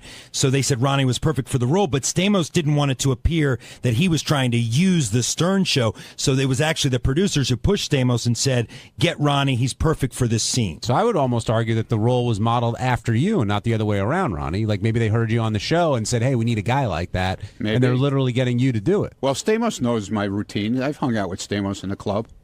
So you're just going to recreate what you did with Stamos previously, basically? I'll just recreate whatever I do whenever I go. Will you stick to the script that they give you, or will you feel like room to ad-lib a little bit? Well, I'll talk it over with them, see what they think. They said they're going to get Ronnie's input today. They want to see what he's most comfortable saying, although we all know. But Are you Yeah! Are you excited for the role? Yeah, it's cool. I think it'll be cool. Do you see the potential to break out Let's Fuck Some Whores? Nah. You don't think it's right for this? Nah, I don't think so. I don't know. Maybe. You never know. What if they water it down for PG and it's Let's Bang Some Whores? No, I don't think this movie is a PG movie. I really don't. Have you been thinking about other like catchphrases you may want to throw in there, or you just again gonna go with whatever they give you? Well, whoa, stop the clock might come in there. You never know. Who knows? Good one. You know? You never know. And Gary, you said there's sort of a bigger picture thing going on with, I guess, everyone working on outside projects, and maybe this falls into that. Yeah, I just think that what Howard hears is like somebody's doing this movie, somebody's doing that movie, somebody's doing a show on the web, somebody's doing a block party, somebody's doing an eat and greet, and it all becomes one thing to him. Richard, you've done a bunch of films, actually. Howard talked about that today and made a joke how like you wouldn't turn down any role you were offered. He was in a big film, though. He was in a legitimately big film. Yeah, the White Castle film. Well, Harold and Kumar escaped from Guantanamo Bay. Yeah. It's always weird when I'm sitting at home and that pops up on HBO and I just see Richard walking by in a KKK hat. And there's another movie I was in that's been on Showtime a lot in the last month or two called Albino Farm. And, yes. A lot of horror I've seen fans. that at least 100 times. Are you sort of the go-to albino kind of guy? Well, now that Edgar Winter's very sick, they get Richard. But when you hear this movie's out and Bigfoot's doing it, and I guess this is the movie Sal got his teeth done for, we found out today, and you're in it as well. Do you think twice about doing it, or are you just like, you know what, sounds cool, it's during off time for the show, so I'll give it a shot? You know what, this is, there's a huge crew on this movie. It's got a decent budget from what I've heard, and they made me a really good offer, and I'm happy to do it. So, yeah, I mean, if I had to go to, like Arizona to get paid $5 for a movie, I wouldn't do it. I want to make sure it's something legitimate, and it's definitely a legitimate movie. Gary, do you blame Ronnie, Richard, Benji, if he gets that role, whatever, for taking these roles outside of the show and being in these films? No, it depends on what the roles are. I think there's a big difference between being Benji from the Howard Stern Show or being the weird guy on the corner. Do you know what I mean? I guess you'd have to take it part by part and figure it out. I actually got to be in a movie that Maria Menounos' boyfriend, Kevin, directed that's going to be coming out soon, too, called Serial Buddies. How many films have you been in? I don't know. My film career started with Jodie Foster's Contact. Is that back true? Yeah, but I was one of the people running away from the explosion and when one of these spaceships blows up or something. And then I got to be in Tom Hanks's From the Earth to the Moon.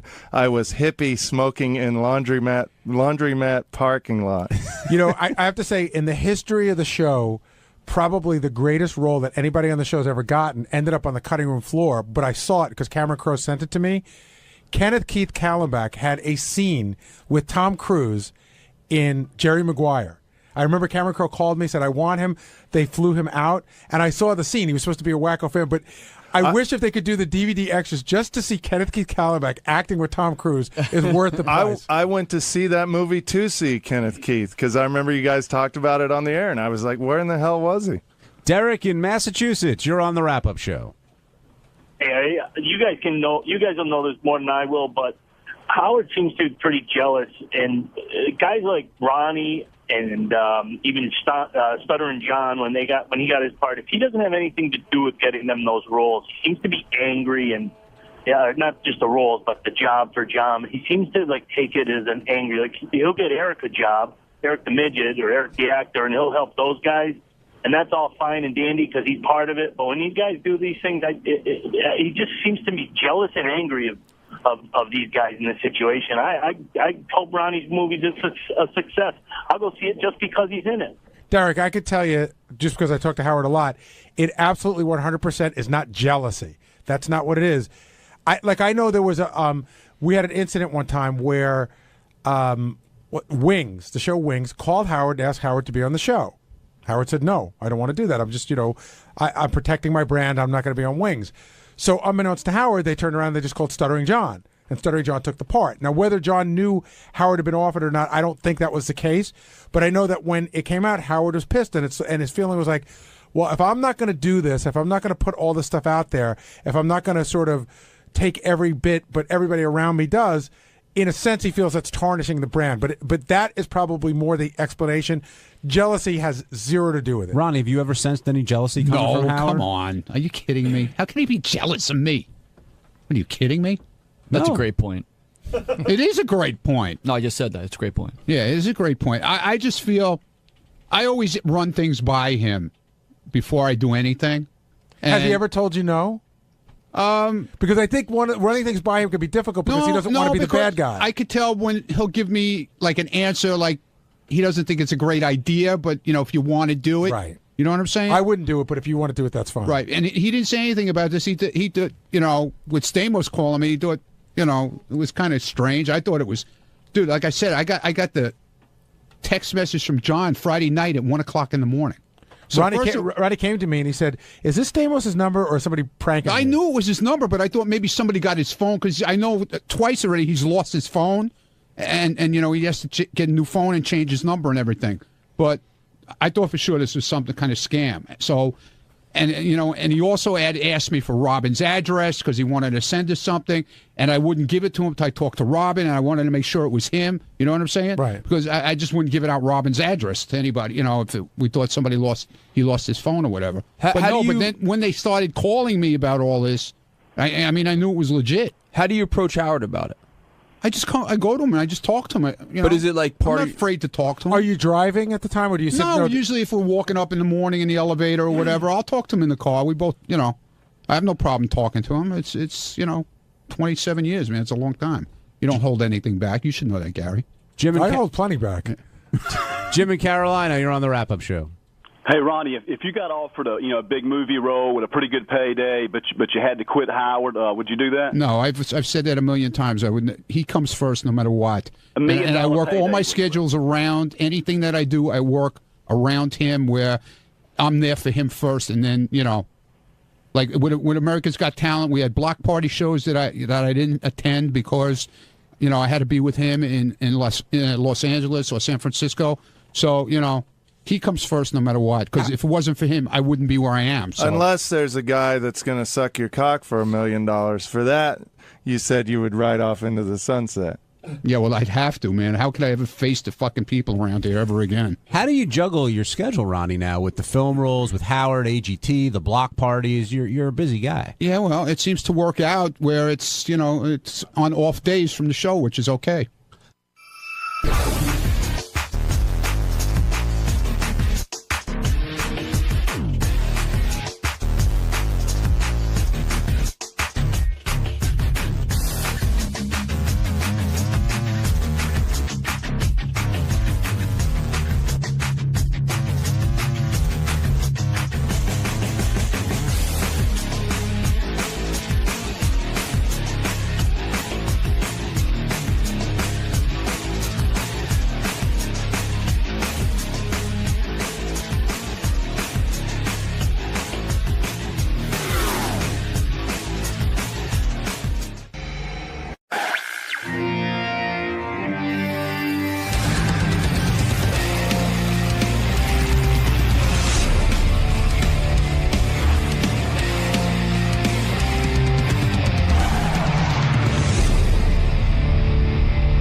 by the way, Richie Wilson, and congratulations to him and Rachel Fine. Yes. They got married on Saturday. Tied the knot. Tied the knot. I was not there, but I sent a very substantial gift, I feel. And, which is better than me being there. But a couple of people taped stuff, and I got to tell you, like as goofy as Ronnie used to be getting drunk, the new show Drunk is John Lieberman, the news guy. Really? Oh my God. He's wilder than Ronnie? Yeah. Wow. Hold on, let me get What's to it. his deal? He's out of his fucking mind. Remember, like at the Christmas party, he was dancing wildly? Yeah. You know, like I throw a Christmas party for the staff every year, go to a really nice restaurant, and we eat and drink. And John's like that guy who's like a big klutzy dancer, but insists on dancing. Like he's jumping all over. So is Ronnie. Ronnie's like weirdly uncoordinated and can't dance. Right. And, Ronnie will knock you over. yeah, but he's really uncoordinated, Ronnie.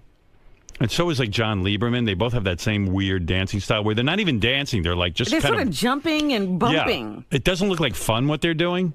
It looks awful, like a misery. So John Lieberman really got tanked, and he was just look at him dancing. Can you see that monitor? Look, it's like there's no sense of rhythm. That is not dancing. And he's dancing with high pitched Mike, showing that he likes gay people. I like gay people, but it's not necessary to dance. You're not going to another dance man. with a gay person? I actually danced with Mike at the Christmas party, so Did I you? Yeah, but he happens to be a good dancer. He fits well into my shoulder. Really? Yeah. Does Anyway, he let you lead, or do you let him no, I lead. I'm the man in that relationship. We slow dance. But John Lieberman, he is whacked out of his skull. Let me play you some tape. What did he do? Oh, he's just out of control. Like, guys, where is that? Because I'm having a hard time finding it. Because I usually expect Ronnie. In orange, sorry. JD1 in orange. Yeah, Ronnie's usually the fool. Yeah, I expect to hear Ronnie stories on a day like this. No, Ronnie's like Mr. Cool now that he's kind of thinks he's a star. I hate to say this. I think he thinks he's me. Like he gets up on, like he just. What are you talking about? I don't know. He's just so weird. So weird. What do you mean it's weird? What is it? Are you out of your mind? Like it's Ronnie Superstar. Mr. Like Rico I was Suave. trying to be good. You were better than John Lieberman. I was in the wedding party, so I was trying to act like we all had a good time. That's all. And watching you dance is the funniest thing. Yeah, You were okay. dancing with that girl with the tattoos on her arms, and you're throwing her around. It's almost like you're going to. She wanted to. She was drunk. We were all fucking having a good time. What's wrong with that? I mean, yeah, but you're so rough what? with them. You're throwing her around the floor. She loved it, man. She did. I swear to God. She kept following me around and saying, come on, let's dance some more. Yeah, Lieberman was a fucking mess, man. He made you look normal. I know, man. That's the new Ronnie Mund. Yeah, huh? I cracked up. Here's John Lieberman screaming. They wouldn't play the Billy Joel song. What did he want to hear? Oh, Empire State of Mind? What is that? It's Billy Joel. Billy Joel, right? Yeah, it's Billy Joel. I thought it's New York State of Mind. That other song. It's a Jay-Z song. That's what I thought. Yeah, Empire that State of one. Mind. Yeah, the one with Jay-Z and Alicia Keys. Alicia, whatever fuck her name is. Here's John Lieberman screaming for that song. You're trying to get pizza. Say what you just said. Say what you just said. I want Empire State of Mind, bitches. What? Off the record. Come on. Off the record, I want Empire State of Mind. Sal, I want Empire State of fucking Mind. It doesn't even sound like him. No, his whole voice has changed. I think he has a special dance for Empire State of Mind. Oh, he's got a special dance for everything, man. And his voice, he sounds like he's possessed. It sounds like it sounds like Reagan from The Exorcist. Yeah, it sounds like it's on high speed, but it's not. Yeah, fuck him. Hey, John Lieberman, what do you think of Jameson liquor? Never heard of it. You fucking pieces. I'll kill you. Are we playing Empire State of Mind or not? Does this guy have a fucking... I asked for him. Like, is he a guy that looks like he'd be into... Empire State of Mind. He needs that song. Now, what's that song playing in the background called? I didn't hear it. Isn't that the Amy Winehouse? No. Listen. Dude, I asked for Empire State of Mind, and I want the song played. Jay-Z, Brooklyn Brooklyn Nets. It's a fucking inauguration. That's what I'm saying. How can you even hear it with him? Yeah, you can't even hear the shit. song. I am officially old. I hate weddings. I hate all that noise. I hate people yelling and drinking. I just want to be alone. Where is John? How come he's not in here? I don't know. Probably still hungover. No, he's here. His eyes are a little bloodshot, but he's here. What is it, JD? I know the song playing in the background. What is that? It's some Amy Winehouse song, but it is Amy Winehouse. It's the theme to this show called Secret Diaries of a Call Girl. There he is, Ronnie Mund. Party animal. Like, John, I think if he was one of these, like you're the guy who ruins his reputation at the office party, because I think he was one of these, like, solid news guys who's not a fucking maniac, and, like, your true colors come out at these things. Look, here's the thing. Now he's all sedate. Here's the thing. I have a bad habit of, I don't drink often. Right. But when I do go out, once every few months, couple months, I tend to have too much to drink, and your girlfriend is like mortified by you, like you want to dance and she doesn't because she's embarrassed by how you dance, and then she lets him go up on the dance floor and he just makes a complete fucking ass out of him. She stood in the corner the whole night away from him. Look, let me just clarify. I don't want to sound like Tim, but I work very hard during the week, very hard. You do. And sometimes I have to let loose. So I apologize to Richie and Rachel because I didn't want to take the focus away from them on their special day. You did. And so I feel bad about that. That being said, I think everybody can relate to getting drunk at a wedding and yelling and dancing like crazy. But I'm not a mini Ronnie Mund. Oh, yes, you are. Oh, you're worse. Listen to the goddamn tape. Okay, but no wonder you're a two mess. Don't get along. And to be fair, they were egging me on too. I mean, they're putting microphones in my face. They're throwing me softballs. I mean, And but John, I'm not going to make an excuse. Right. I made an ass out of myself, and I apologize to Richie and Rachel. Here's John talking about his coworker Lisa G, and I thought your lips were a little loose here. Lisa G annoys me the most because she reads to me the Post every morning and I know news. I don't want to talk about the latest celebrity who was caught with no underwear on. I don't want to talk about the latest celebrity who's dancing with another guy. I want to talk about news. What does my audience, our audience, care about? They don't want to hear about red carpets and this and that. They want to hear about what fights are going on, who's shitting in a bathroom. Let me ask you this. Let me finish out. All right, Steve. Not Steve. John. I mean, when you hear that, John. Lieberman. When you Wow. hear that, what do you think? What were you drinking? I always drink vodka and soda with a splash of lime. Wow. Well, the splash is really helping. Yeah. Thank you.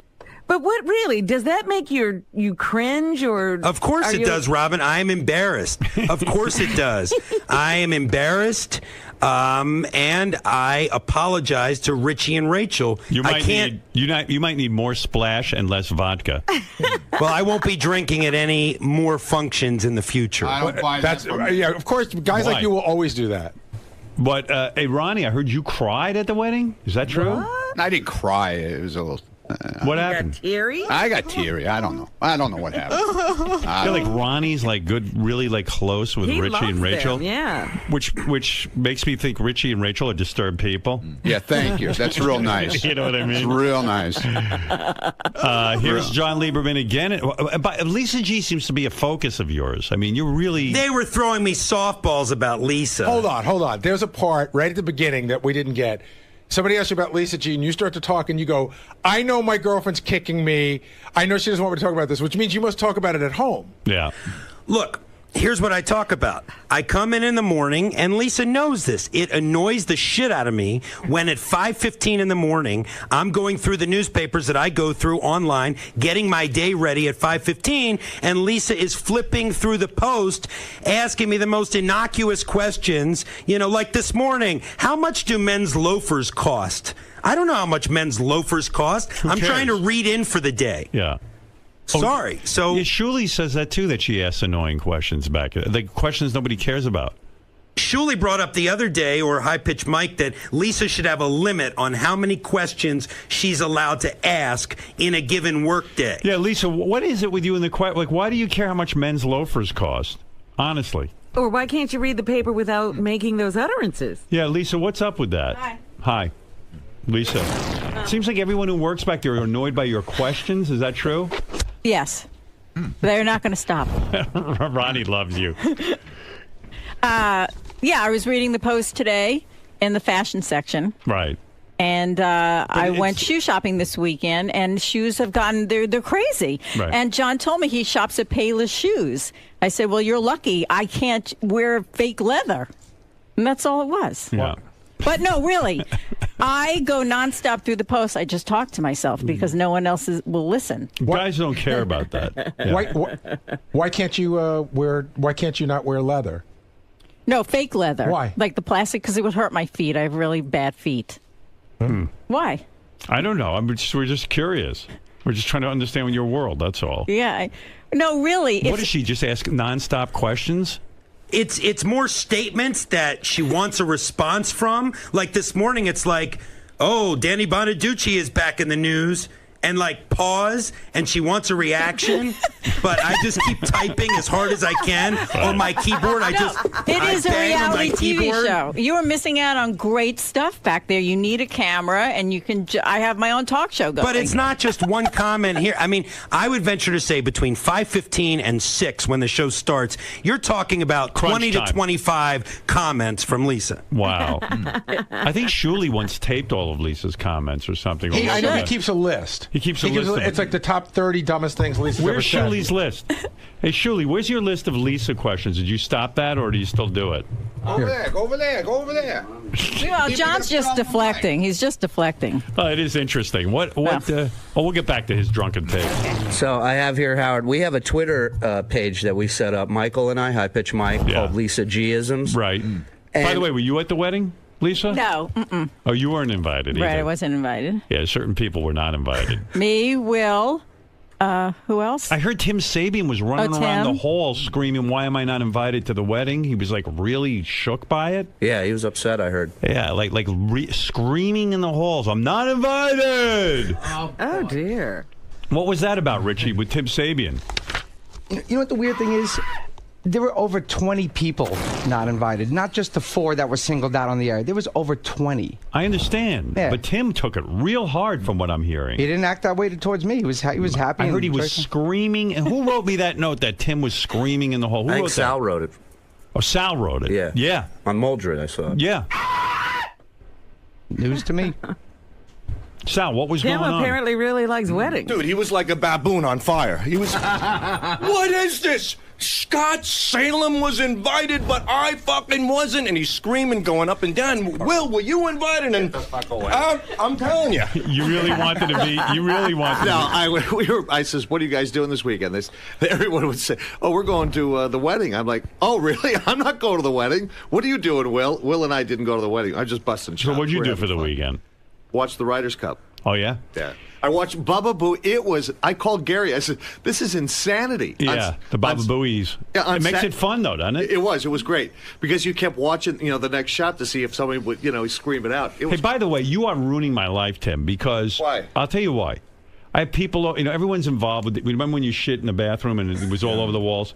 So everyone says to me, how did he do it? Like, you've never revealed, really, were you standing? I mean, I got to know what position you were in. I was sick, Howard. No, I know that. And I didn't shit in the bathroom. I was so sick. No, I didn't shit on the wall. You did? You shit on the wall? I think that you over-exaggerated the entire... We have pictures of it. Well, Howard, I got to be very, very clear. I think that there was marks on the wall prior to... All right, fine. Tell me how you did it. I was literally. I think I had food poisoning or something. No, I Tim, ran in you're not there. hearing my question.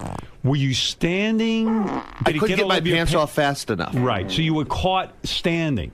Is that what happened? In motion, I think. Mid-shit. So your ass wasn't on the seat. About to. Right. And so what happened was then it sprayed out. I don't know. It was just a blur, but I did clean up. Like, to me, based on the pattern, you would have to be on your back with your asshole pointed at the wall to go. Like, I mean, I don't mean to look ruin at it. Look at where Howard, it's I don't mean to all ruin your over. life, but I just you're ruining my life. I'm so sorry. Just take me through it. How you did it. I am so sorry. I don't know. It was such a. I swear to God. Would you do me a favor? Just show me. Reenact what you did.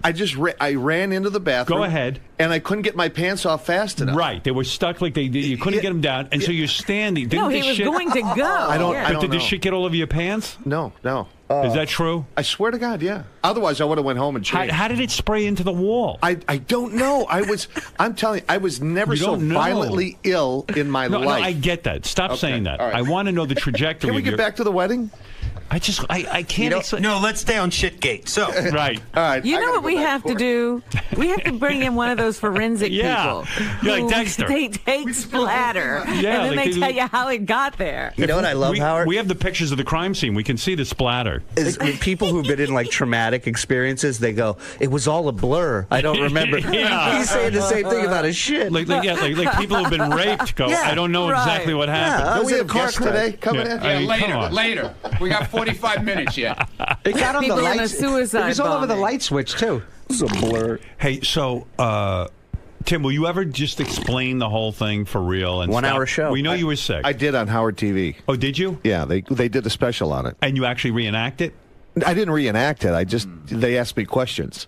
And you answered? Yeah. And so when your underwear came down, you were in a position where you weren't sitting on the bowl.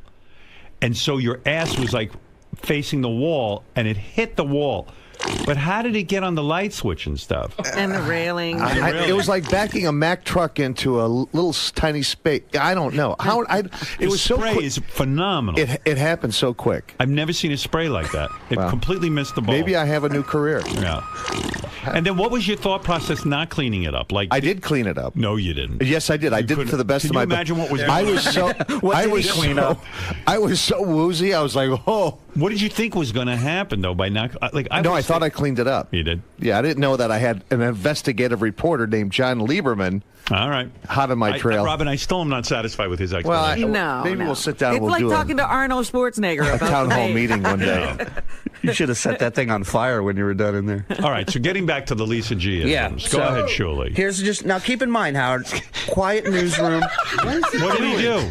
He's got to fix the pillow every time he walks by the couch. He has OCD. You think? Yeah. You got to see what he does out there with the pillows. See what he does with the cookies. What do you mean? Every time you go by, you have to turn the pillow? No. I like things organized and clean, and I can't stand when this place is a mess. You know, Tim. We have people come in here. You have OCD. You have to do rituals. No, but I have to have everything clean and organized. But I can't. you didn't clean anything. You just turned the pillow But it looks around. much better than it did before. He didn't leave the bathroom clean and organized. No. Yes, I did. Move the pillow. You did. So come clean. What's going on with this turning of the pillow thing? No, I have to have everything organized. No, you know. that's not organized. All That's right. just turning the pillow. It's a ritual. Is it? Okay. Because what's going on? No, I like things organized. I really do. What is it, Ronnie? He does it in the green room out there too. Wow. Same thing. And the pictures. He walks by all the pictures and he straightens them. And then as soon as he leaves, we turn him. Drives me crazy. You need to go see a shrink. No. I like things organized.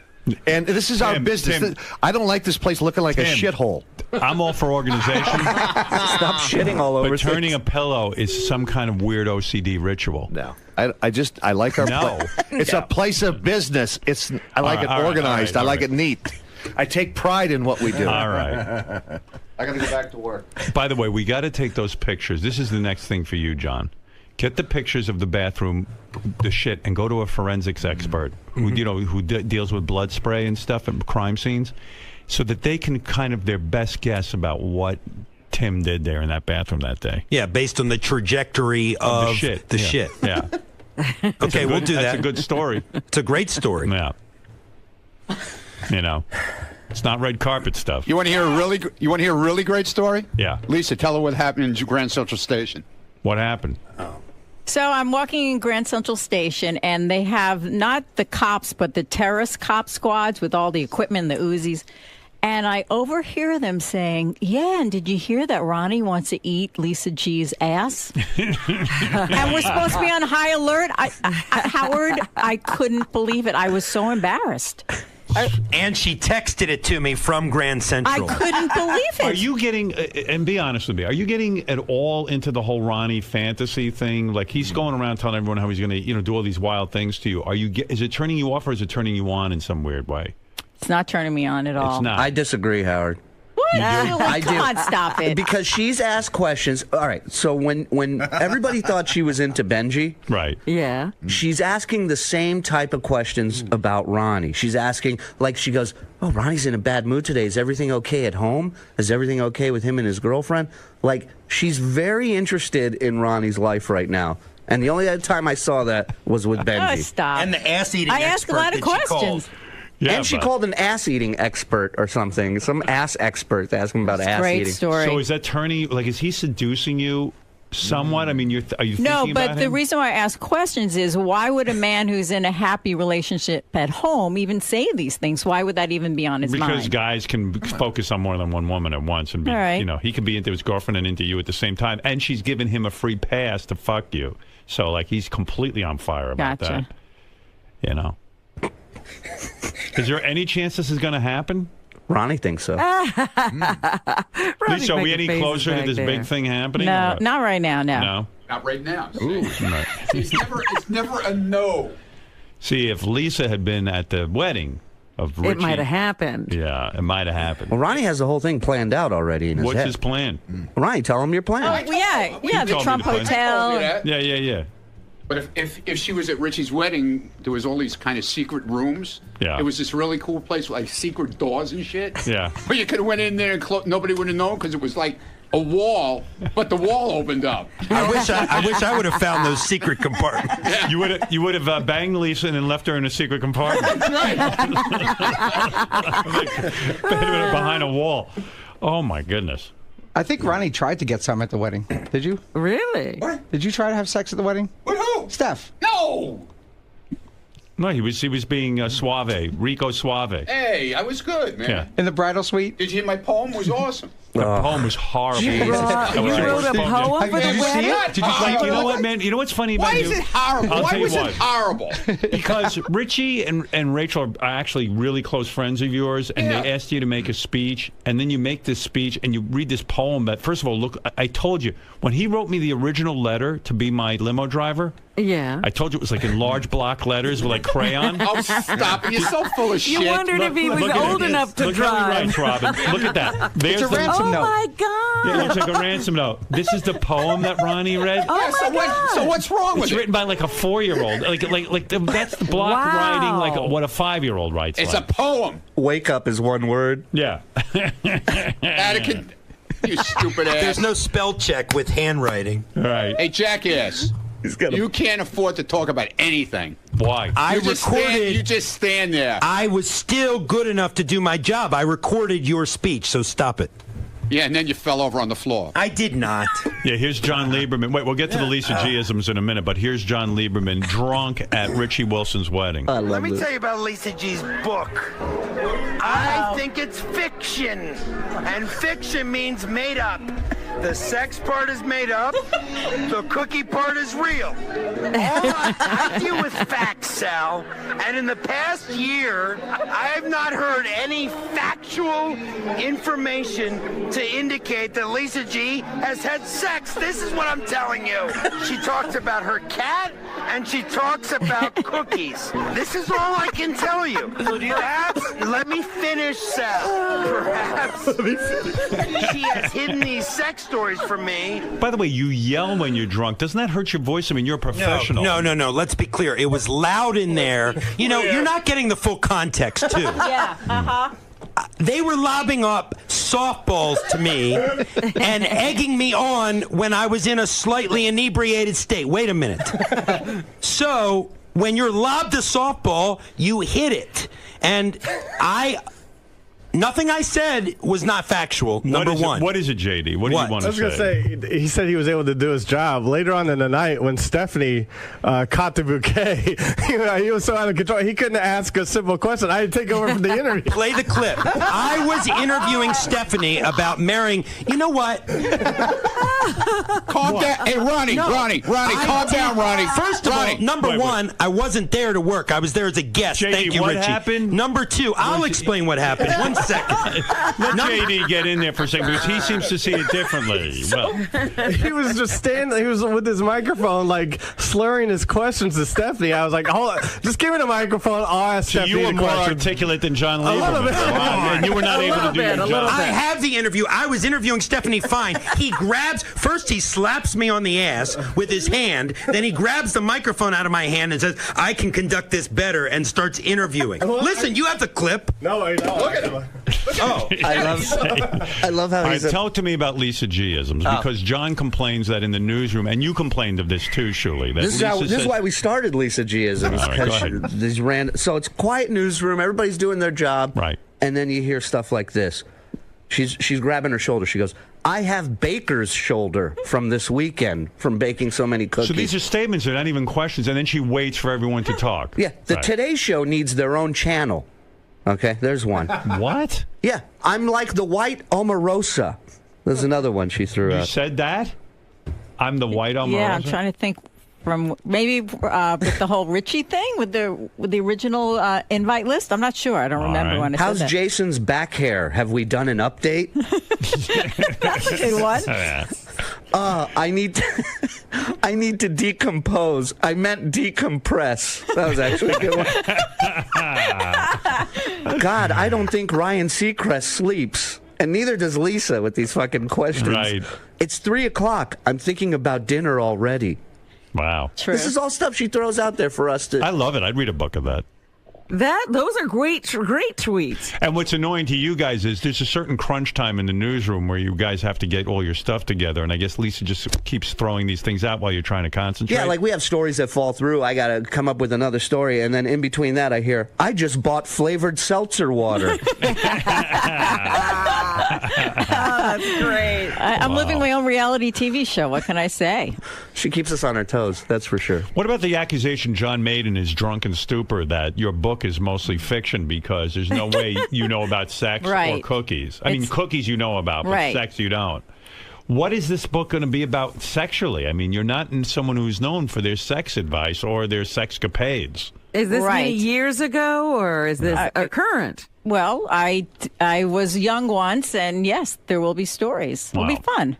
Like the Carol Miller book, where she I didn't read her book. Well, she went out with guys from Aerosmith. Being in radio, she got introduced to a lot of radio, a lot of rock stars and stuff. And Yeah, no, it's not about rock stars. It's just about my life, the sexcapades I had. Part of it. She told us that we asked her on the wrap-up show, can you give us an idea? And she just said spanking.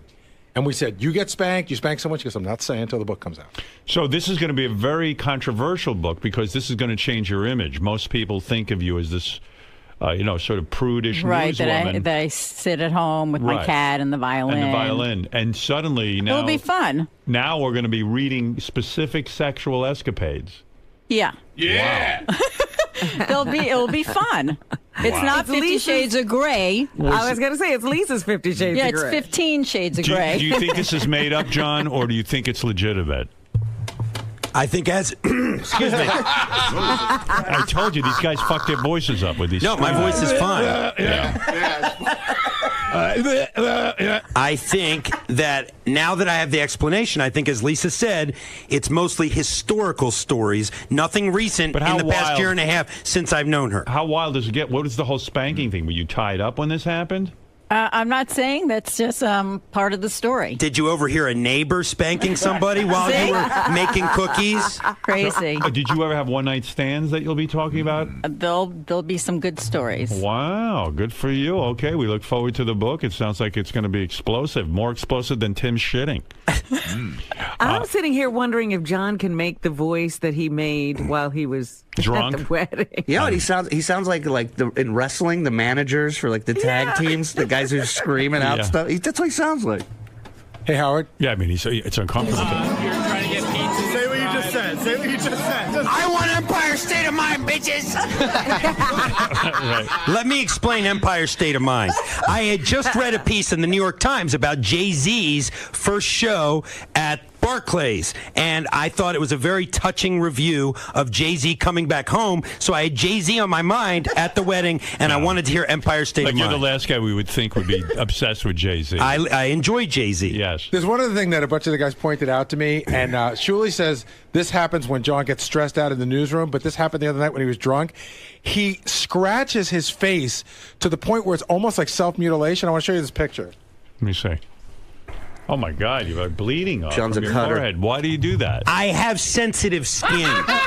And when my forehead itches, I scratch it, and it becomes red. It's not self-mutilation. It's sensitive skin. But Julie says it's like a stress. Like he'll come into the newsroom when he's particularly stressed out. And he's all scratched up. Like You know, it's funny. I do that too. There's a certain person that whenever I talk to them on the phone, I actually had to stop talking to them on the phone.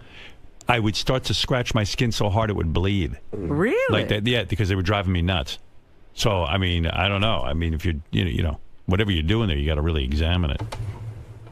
Guess we got to get rid of Lisa. I'm kidding.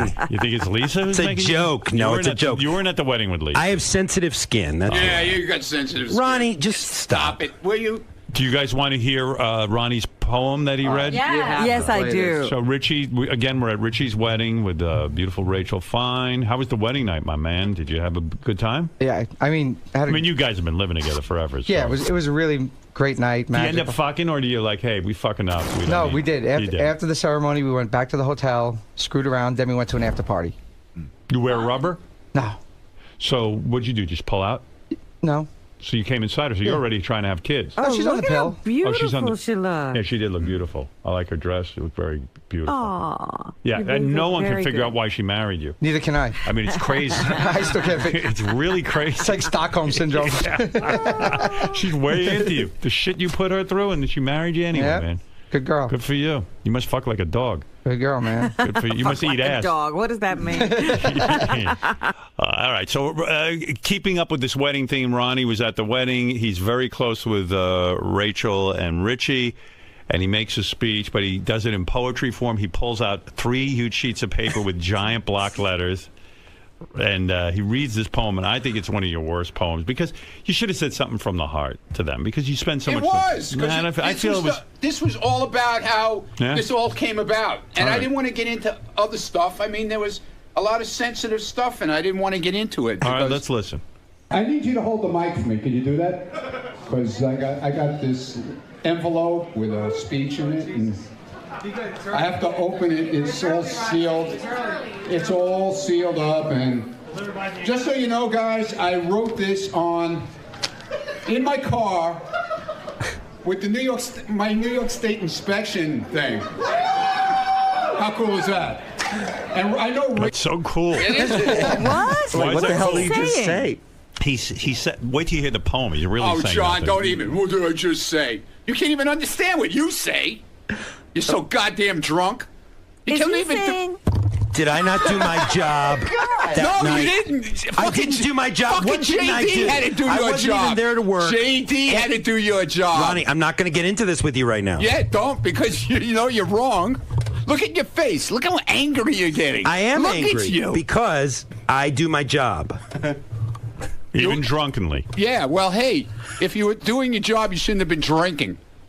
I was You there shouldn't have as been a drinking. guest. I wasn't even there well, to you work, just said Ronnie. you're doing your job. What I meant was, Well, then shut the despite fuck that up. I was Shut the there. fuck up, All right, dude. let's get to the poem. Let's The get to fuck the is poem. wrong You're with you? upsetting your sensitive skin. Calm down. You're going to start scratching. Calm down. No, really. Is Ronnie telling us where he wrote the poem? Is that what he was just And he goes, how saying? cool Yes, is that? ma'am. He wrote it Origins. into the DMV. Wow. Meanwhile, this is heartfelt. He has a plug in it 2 seconds into it. Right. All It's the not a best plug. It's the poetry actual comes from- story, moron. All right, here we go. Crap in her pants right now that I'm gonna mess her up, and her family's gonna have heart attacks Oh, right he's such a bore. now, and they're gonna fall on the floor. But you got Ronald tonight, just so you know. You got Ronald. All right, I would never do that to you because I love you so much. Poor people at this wedding are being held hostage. Stop it. They all came up to me after and said how great it was. Yeah, I bet they did. They did. You got Ronald. You're one of our, our best friends. Stephanie and I love you to death. And Stephanie, could you hold that for a second? I got you, baby. I got you. I am going to pull out the finished product. And I am now going to read that from across the room. Yeah, well, he's pulling out a masterpiece. So you got to see, Yeah, this is his Picasso. All right. It's called The Road to the Wedding by Ronnie Mund, 9/29/12. You wake up one day and you say, this is going to be the day. You call Steven Singer. You wake up one day and say, this is going to be the day. Day does rhyme with day. All right, goodbye. Come on now. This is going to be the day that the days of the day. And then you say to Steven Singer, what? Let's Wait a minute. Here we go. Okay. Stop interrupting it. Sorry. I like Steven Singer. Let's hear some Kip Winger. All right, so you call Steven Singer and you say... hey, buddy, I'm on my way. Into the Mundmobile and onto the road we go with Howard TV in tow. It's off to Philly we go. A serious talk along the way, sharing our thoughts about the past, fun and sadness we've had the years till today. What? So it's down on your knees with a ring in hand. You pop the question and hoping you don't get rejection. Oh my God. Whoa, what happened? Question rejection. Oh, here we go. So I guess he said yes, because here we all are to raise our glasses and to toast Richie and Rachel on their day of celebration. Now take off your bra. Oh. We love you guys. Wow, that was heartfelt, all right. Yeah, beautiful. We love you so much, we wrote a 5th grade poem. No more for you masturbation. Welcome to the married nation. Now go take a honeymoon vacation. Walt Whitless. I mean, say something from the heart. What is that nonsense? So off to the Mundmobile we Because go. there's no emotion. Can I tell you why your poem is no good? Can I tell you something? Can I tell you seriously? Hold on, dude. Yeah. Hold on, dude. Hold on, dude. Hold on, dude. What? Dude. Hey, hold on. Can I tell you why your poem's no good? All you're doing is reciting the events of Richie going to get the ring. That's what it said. But in other words, Road it's like, to the wedding. It was like a newspaper report. We went on the road, we got the ring, and here we all are at the wedding. It's a boring fucking poem, and it's a bad poem, and it doesn't have any emotion. How about saying, you know what, you guys, you are my friend, and now They know that already. let's hope your relationship. What's wrong with you? I wasn't the best man. The best man had made the speech already before me. Who was the best man? Angelo, his friend Angelo. No. Okay? That guy. So calm down. I love you I both. don't get it. You are my friends. Now, Richie, You go don't get lick it. Rachel's I don't hind get it. end. Robin, be quiet, all right?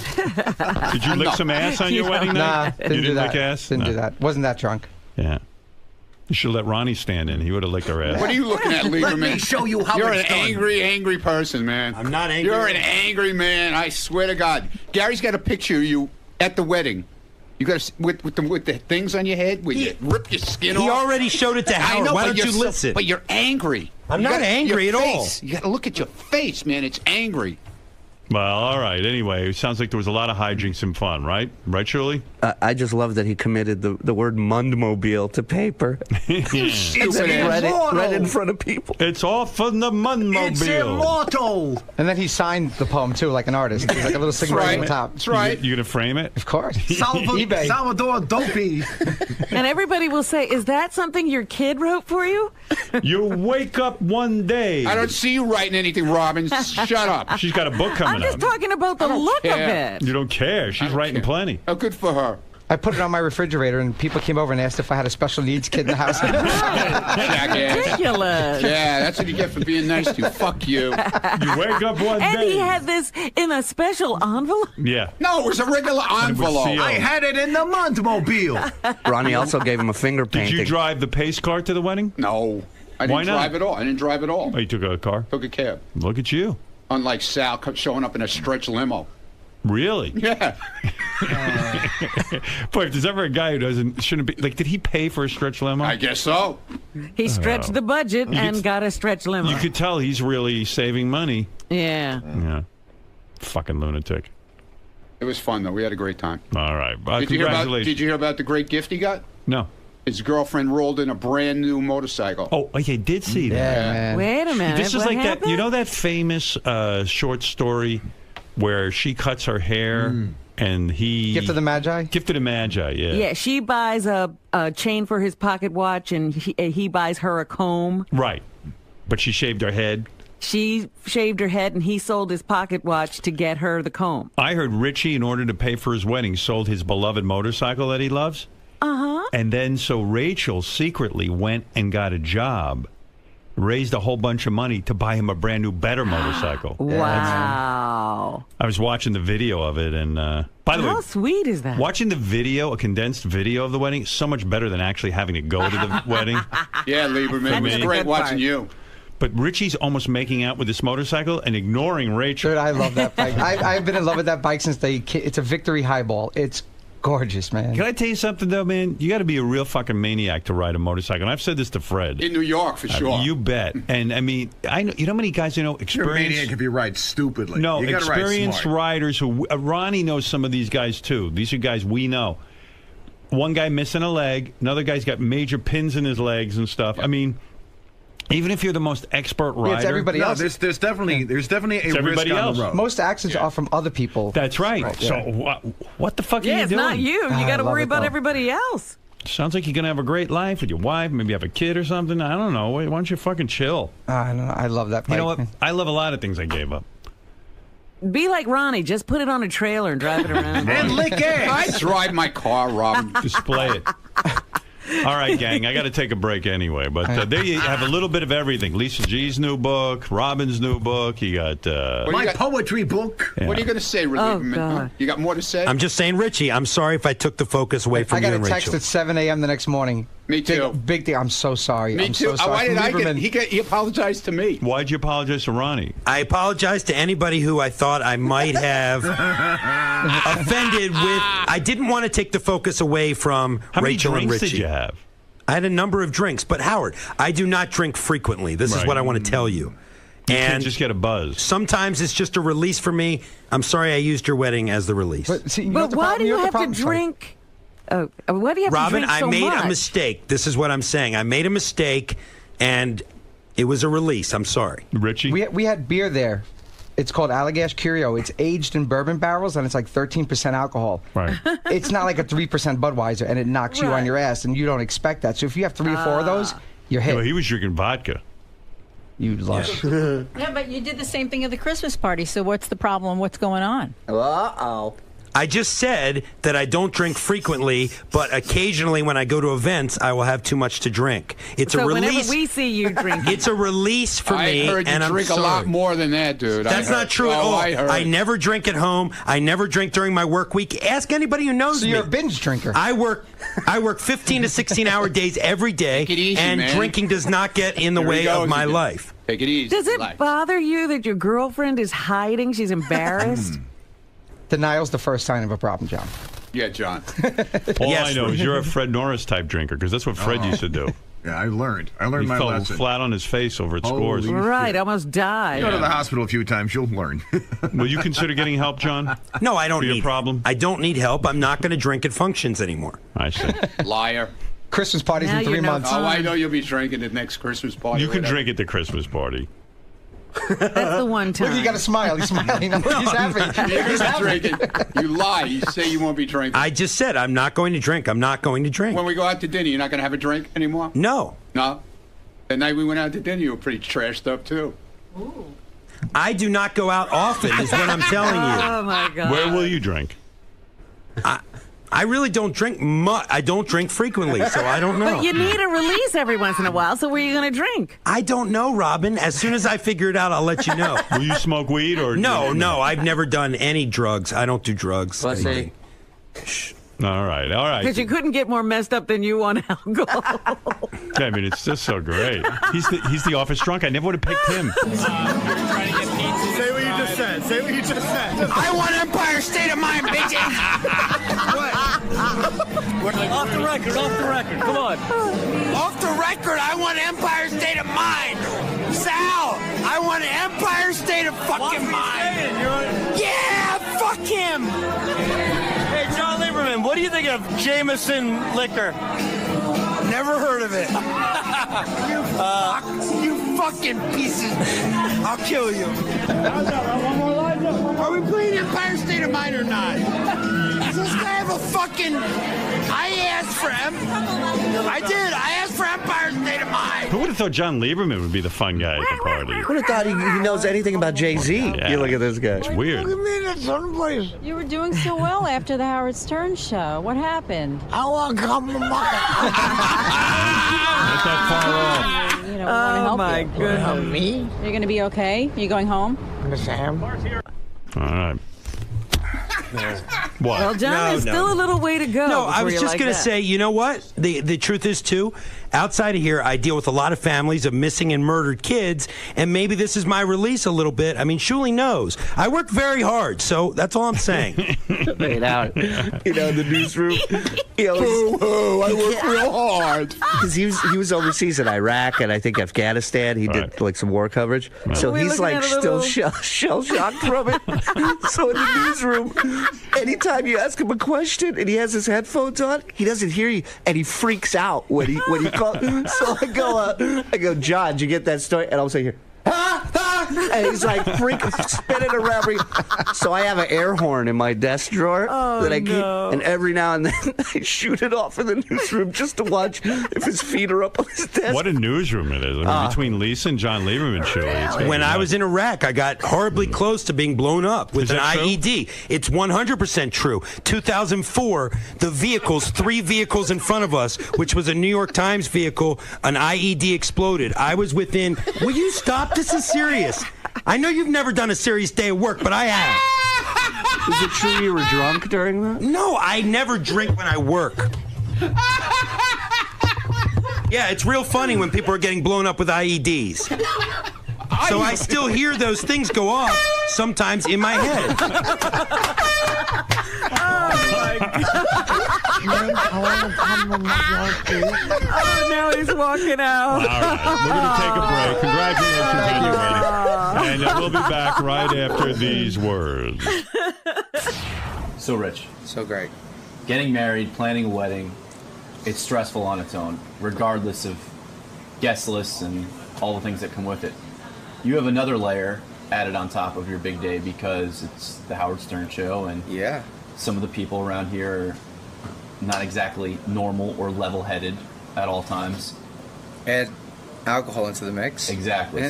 So what are your thoughts about the overall behavior of your guests, specifically your coworkers?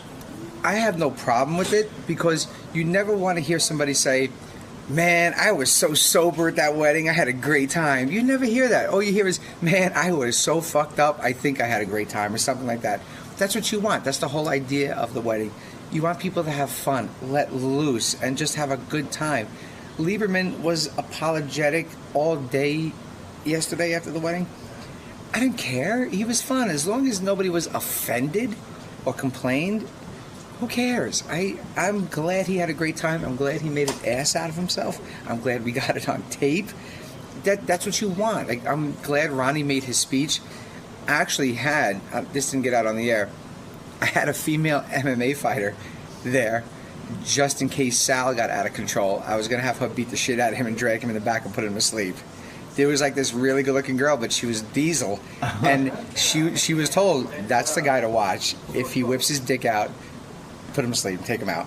And that was her job for the night, was to follow Sal around and make sure he didn't fuck up. So you took precautionary steps based on some of the track records around here. I was 100%. Look, my family, they don't give a shit. Rachel's family is a little conservative. So I didn't want cocks getting whipped out and Sal making comments about women's tits or anything like that. I didn't want that. Right. I wanted people just to have a good, sloppy, drunk, fun time, though. And I think I achieved it. And, Lieberman's tape is evident. And look, we have a new office mess. It's John Lieberman. It's our straight, hard-edged reporter is a fucking mess when you put a drink in his hand. Love it. He's become the subject. You know what he is? He's like, what's that movie with Kim Basinger, Blind Date? Yeah. And a drink or two later, and all of a sudden, he's out of control. That's Lieberman. And plus, you put Lieberman and dancing together, You get like the Elaine Seinfeld, he does like the Elaine shit. He's a wreck, and that was one of the main reasons why I invited him. I was like, Lieberman is a fucking party. He's a party, and I love the guy. And if I have another party, he's the first person getting invited. He's the first guy on that list. Awesome. Congratulations. Thank you, sir. All right, man. Mazel. Yes, Greg.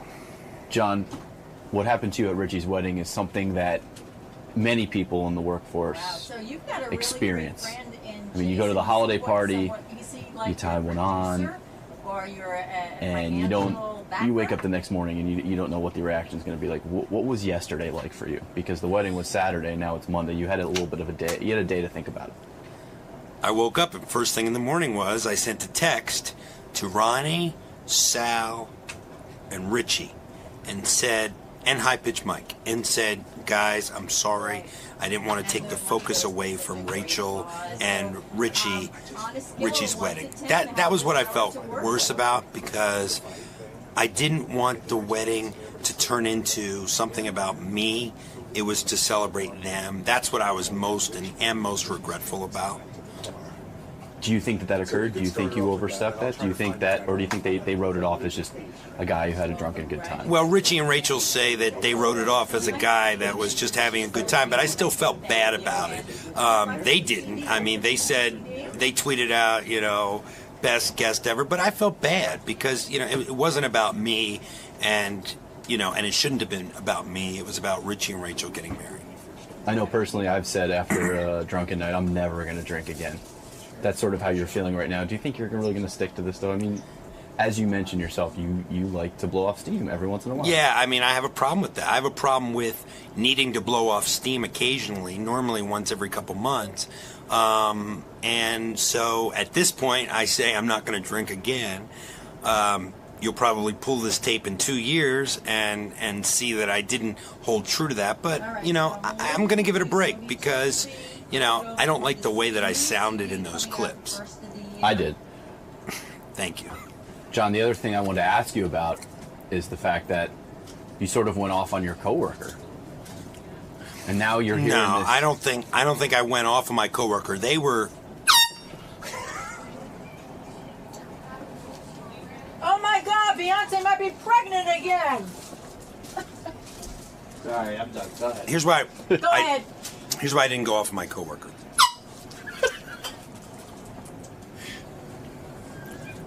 This place is about honest. Mohan got arrested too late. This place is about honesty. Everybody prides himself on being honest. I didn't say anything that I haven't either said to Lisa before or has been said on the air before. I mean, she reads the post. Dude, stop it! We're in a war zone, John. Stop, quick! Greg, I gotta be honest, man. I've never worked at a place like this, and Sorry. Here's why I'm most mad at myself. Sorry, that's my minigun. Here's why I'm most mad at myself, seriously, is that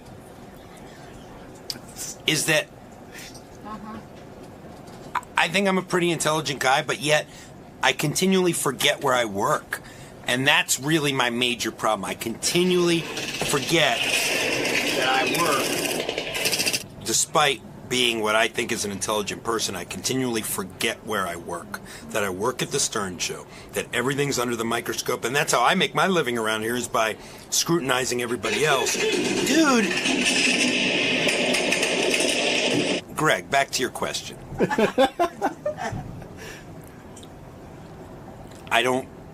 I was just being honest on the air. Lisa knows it bothers the shit out of me when she reads me the post every morning. This place is about honesty, and I'm not going to go in there and lie. I could have easily gone on the air and, I don't know, said I didn't say those things. I don't know what I would have done, but I believe in, I expect everybody else to be truthful with me, so I'm truthful.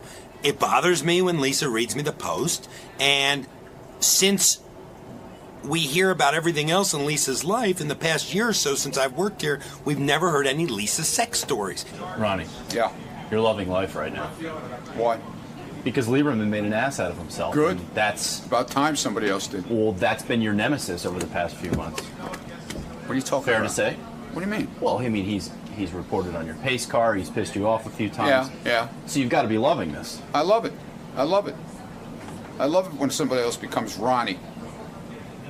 Is it interesting? Is it almost like an out-of-body experience to see what other people are often seeing you doing? I guess so, man. It was a mess. He was a mess. It was enjoyable. Does today mark the end of your poetry career? I mean, no, absolutely not. I don't care what he says.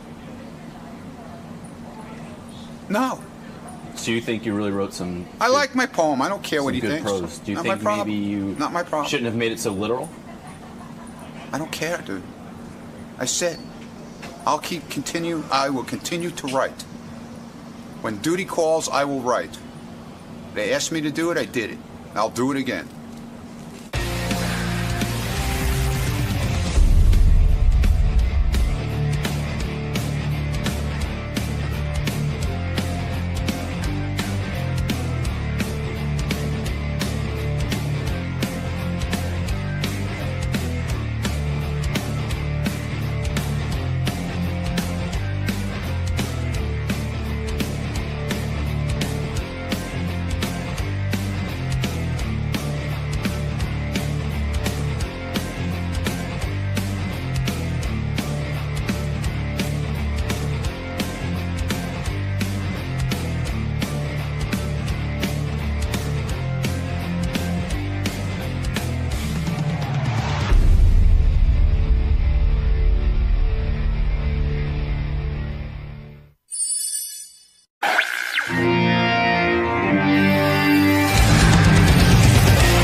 Last night, the police knocked on his door, told him it was a mandatory evacuation. Of course, him and his wife ignored it, along with a bunch of other neighbors, because it's a high rise. So he feels he's high enough off the ground to not worry about flooding. And then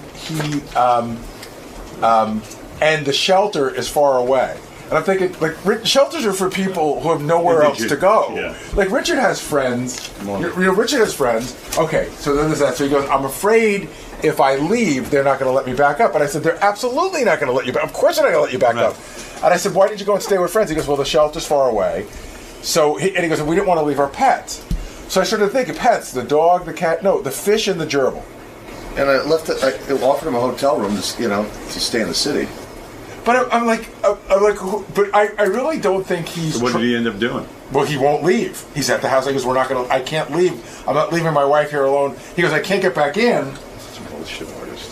I don't know if it's bullshit or if he's stupid. If Tim offered him a hotel. I didn't know that. Well, we offered everybody a hotel room. Yeah. Let's go. Where's your Storm now? Fuck you, Storm. Let's go right now. Come on, everybody left. Everyone abandoned. The government can't go. Nobody. I'm here. Let's go right now. You're the only one who can make it into work. I'm the only one. We're off every day except during a storm. Some guy on Twitter, I go, we're definitely doing our show tomorrow. We don't care what the weather is. This guy goes, you're an asshole. You're always out, and now you're here for the storm. I go, well, gee, I'm glad I made the effort. Well, as you know, all broadcasting has been shut down. We are the only ones left. Today is a live broadcast, and we have over 100 million listeners because everyone wants to be a part of this. Who's that coughing? Fred? Yeah. What's the matter, Must man? be a dust ball in here or something. The weather getting to you? No, just dust. Oh. What mic are you on, Shuli? Or did Scott not make it in? No, I'm right. Well, I don't think Scott made it in, but I'm right here. Scott didn't make it in. That's a surprise. I can't. It's either work or bowl. Any excuse I can find. He could make it to bowling, but he couldn't make it to work. This is a Jewish holiday. I made one up. I don't want to embarrass my family. Hey. I have to sandbag my head. Oh, you're on that mic. Okay. Yeah. All right. Right. Got it. Shuli joining us this morning. Thrill of his lifetime. He could get in. Oh, everyone can get in if they want to. It's absolutely pleasant outside today. I don't know when this big storm is coming, but, I'm one of... Well, they keep promising that it's going to start raining in Manhattan shortly, they keep saying. Let's go. And then they say that the afternoon commute. Please come in, because the afternoon commute is really what they're worried about. Half the people here who live in Manhattan were evacuated. It's a major mess. It's so funny, too. I'm like sitting at my computer last night, and I'm, making arrangements to be here, blah, blah, blah, see who's coming in, what. Then all of a sudden I get a text from Doug Goodstein, who's in charge of Howard TV. Uh-huh. And he's like, the text was so bizarre. It was like, what did he say? How did he put it? He goes, Howard, Doug Goodstein here.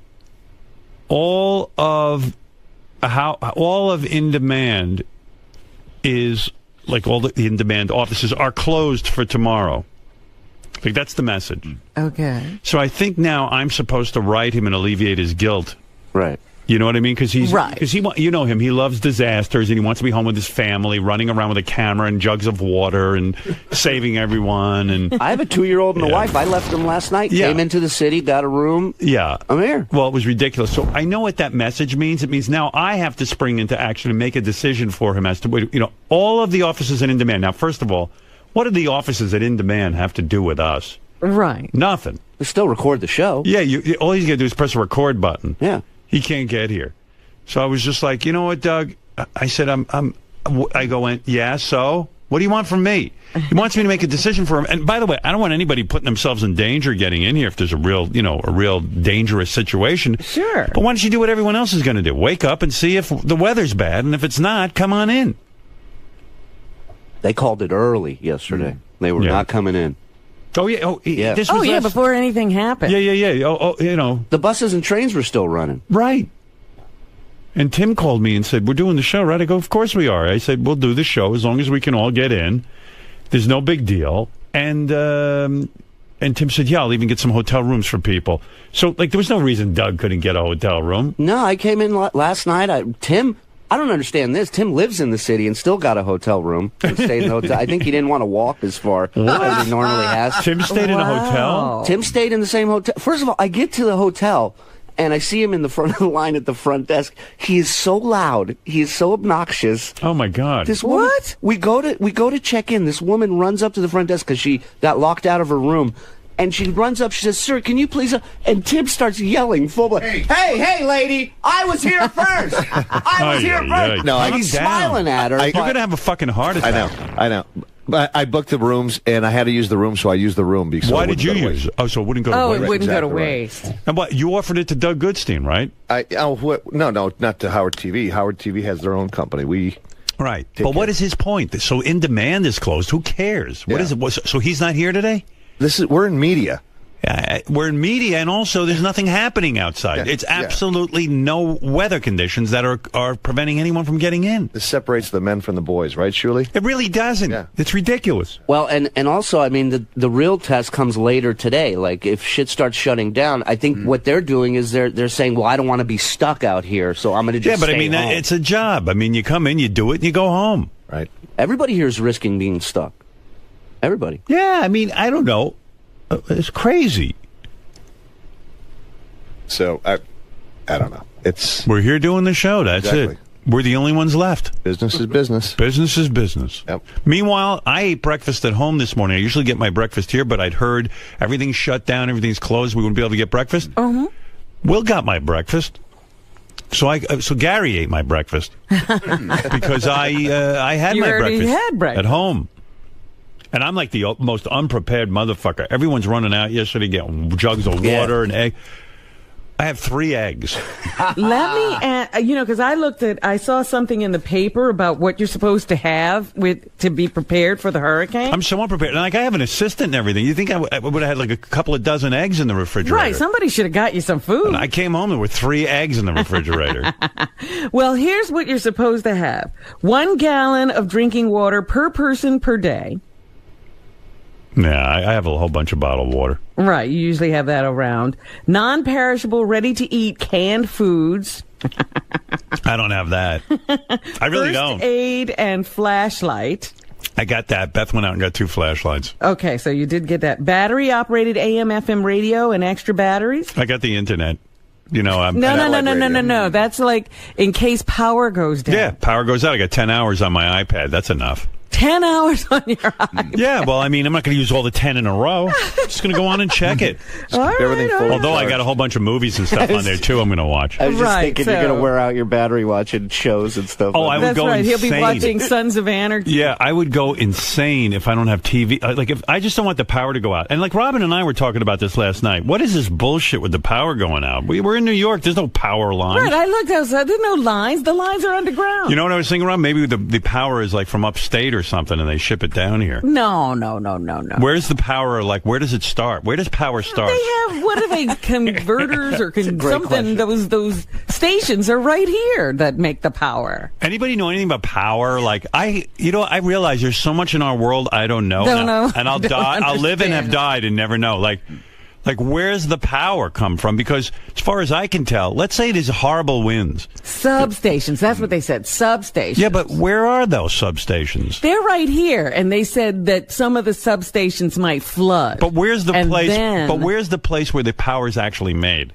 Well, remember when that blackout happened and they were talking about, and that happened over a large portion of the country because there's a grid. Hold on a second. Jason, you know anything about power? Yeah, because I had the same thought you did. Right. And I looked it up. I'm like, well, I don't understand. There's nothing to get blown over. So how are we going to lose? Like, what's the problem? So I guess if the ocean floods, underground and hits the wires, where I guess all our wires are underground. The ocean? Yeah, because the salt water. Oh, that's right. This is like an island or something? Yeah, we're, I forget that sometimes. So apparently the salt water just corrodes and ruins the wires, and it takes short circuits everything. Yeah, I mean, are we really in trouble there? Like, I mean, we're so fucked up that like ocean is going to hit our wires. Well, the ground will get wet. The ground's going to get wet, and it's going to throw the whole thing off. Yeah, it's so fucking lame. But there's a lot of vents and whatnot near, like the East River, and it's where is this place where the power is made exactly? We actually buy power from like Ohio and all sorts of other places. Right, that's what I was going to talk about, the grid. It comes from thousands of miles away. Now, how does it get here? Through wires and grids and So things if like a that. line goes down like in Jersey, would our power be affected in Manhattan? Not necessarily. Not necessarily. So where but are then the again, wires it could go that out are in above Ohio ground? and fuck us up. But Ohio, are they being hit? No. So what are we talking about? No, because the storm is actually going up that whole... See, nobody knows It's going power. up 95. It's not going But to no, Ohio. it's a Are there whole blanket. wires Look at on the map. 95? It's 1,000... Everyone's mad all of a sudden because they don't know shit. No. Yelling. No, because Robin's saying that it's not affecting that area. It's like going up to Wisconsin, for Christ's sake. Wisconsin? Yeah, look at the map. Stop it. See, a lot of times I think they shut stuff down to prevent damage. But meanwhile, there is no damage. But I heard this on the news yesterday that the substations are also underground. Do you know anything about power? No. Oh. No, but I just wanted to tell you how stupid this whole thing can be. I lost power this summer for 2.5 days. It's ridiculous. Because a squirrel went into a transformer and got fried, and it shut down 15,000 homes in my town for 2.5 days. It's insane. It's a fucking squirrel. Wow. But let me tell you, the substations That's they like those said ducks could get that bring flooded. down planes. Yes. What? Yeah. Oh, ducks that bring down planes? Geese. But they said the substations Ducks. could get flooded, and that would cause the problem. Yeah. Well, that's ridiculous. It's just ridiculous. But Fred thinks the hurricane's going all the way to Wisconsin. It's a big storm. There's snow and everything. It's not necessarily going to get that And we're wind, so but it's going to get unprepared. rain and snow. Beth has 2 boxes of spaghetti. Like, we have that. Like, we're just planning on this whole thing blowing over because... Do you have iodine tablets? No. Or No, 1 quart of unscented bleach? I don't know. To disinfect water? I don't know. Did you fill your tub? Because I heard somebody say that. If you see me disinfecting water, just shoot me. It's fucking over. Maybe I should fill my tub. I don't have a tub. I know my You wife. don't have a tub? Well, Beth has one. I don't know. I have a shower, Mike. Well, you got pots and stuff, right? Yeah. My wife was like, should we? I mean, I took everything out of my yard yesterday. My garage looks like a Yeah, fucking we did yard. that. And she said, should we pull the trampoline in, right? We still have a trampoline. I said, if the trampoline blows away, we have a lot more to worry about. That, like, if the wind is so bad. Yeah, but that could hit you into your house, that trampoline. It's way far away. You should take it out. I'm telling you. It's huge. Yeah, but dude, that's the thing they're talking about. That's the kind of thing that could go through a window. And it might not even go through your window. It might be a Right. neighbor's or... That's terrible. Well, one thing I learned from that TV show Revolution, if the power goes out, the girls get hotter. Yeah. So I'm looking forward to it. There's tons of hot chicks just roaming the streets. Well, I can tell you, in skimpy outfits. I can tell you, for me, I will guarantee you, it's not will my power go out. It's for when and it will how go out, long. for how long. I expect to be out of power just based on storms like this. I have a generator now, but I expect to be out a minimum of 5 days, and probably close to 10. You probably won't be so bad. There's certain parts in Connecticut they power it up right away because you're in a wealthy section. I'm telling you, it doesn't matter where it is. It's we have a lot of trees. All our wires are above ground. Yeah, and you rich people have trees. And it takes a long time. Yeah. It will be. But I they power guarantee you rich people with your trees. But they power them up first. They don't, Fred. That's a now, complete if you look lie. at them, I was watching a map. My mom lives in a not rich section of Connecticut. You got it back like 3 days ahead of her. I was out for 6 days with Irene. 6 days. Debbie the pet lady wants to warn us about how dangerous today is. Let's see, maybe she knows something. right. Because she has birds, and birds will signal you when things are real. They What are her birds doing? They all flew away. When they flee, when they see a tsunami, they fly. Yeah. Debbie, do you know something? Howard! Hi. You're not supposed to be in the show today. Why? Because there's a storm, you silly. The tornadoes, Sarah's coming. Sarah's Sarah. And they're gonna they're Sammy. everybody. All the transportation is shut down here. The schools are even shut down. So how are you at work today, knowing that the power can come lost? And Well, I'll you're in tell that you what. elevator going down or going up, you can get trapped in there when the power lose power today. Well, you know that? I'll tell you, I don't care about getting trapped here. If I do, I do. I mean, it's fine. We got a lot of nice people here. We'll All hang the out. transportation is out over there. How did you even get to work this morning? I don't know. I made Ronnie drive me. No, public transportation is out. Cars still move. Everything is closed. No, cars can still go. Yeah. Cars can go. Look out your window. Give us an update. Oh, it's okay. Let me go give you an update. Hold on. Stick your head out. Yeah, let us. By the way, this is an update from Crazy Town. Everybody loves it here. Out there right now. The winds are so bad. I didn't get to take my pool down yet, and my pool's gonna get ruined now. Oh, you have a pool? You have a pool? Yeah, I couldn't get it taken down. No, It's America. She's got a pool. I think she got a pool you can buy at like CVS or something. Rain. I went to New York. Yes, I was so scared I was gonna get stuck out there, and I made it home alive. See, people, the weathermen all scare people like Debbie the pet lady, and they panic.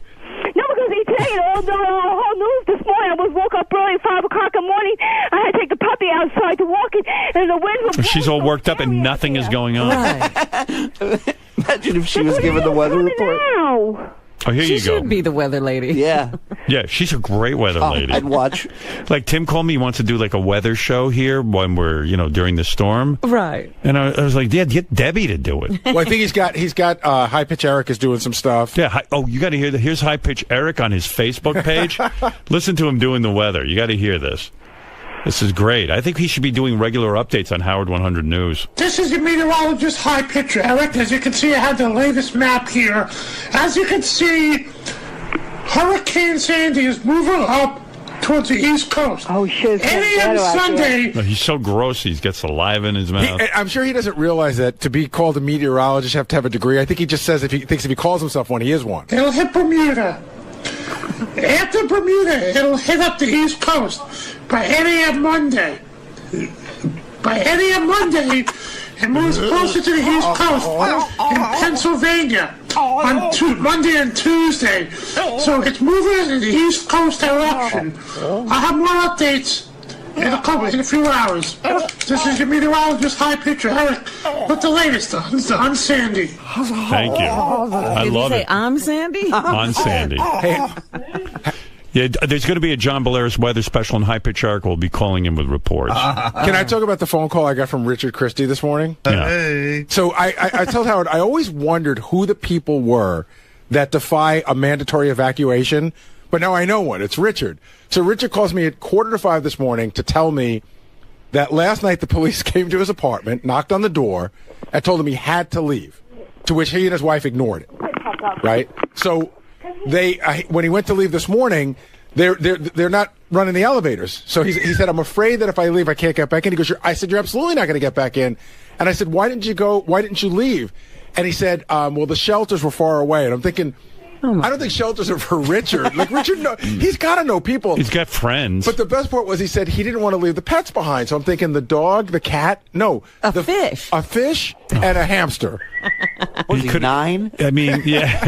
He's got a hamster? Well, you know what's you leave the thing alone for and a isn't week. the fish's name Fishy? Yes. Right. Yeah. Well, you want to know something? Like, I didn't make it mandatory that people come in, but, Richard's one of those guys. Tim offered him a hotel room. He could have left with his wife. Sure. Enjoyed the hotel. And been here. He said he didn't leave. He's full of shit. He didn't leave because they're so high up they wouldn't get covered in water. But I don't think that's what the evacuation isn't just about water. It's about if everything gets shut down, then he's on whatever floor. Yeah, and then they got to worry about rescuing his fat ass. Debbie, you want to give us the update on the weather? I think she's taking other calls. Yeah, she's got like a whole weather center. Home office.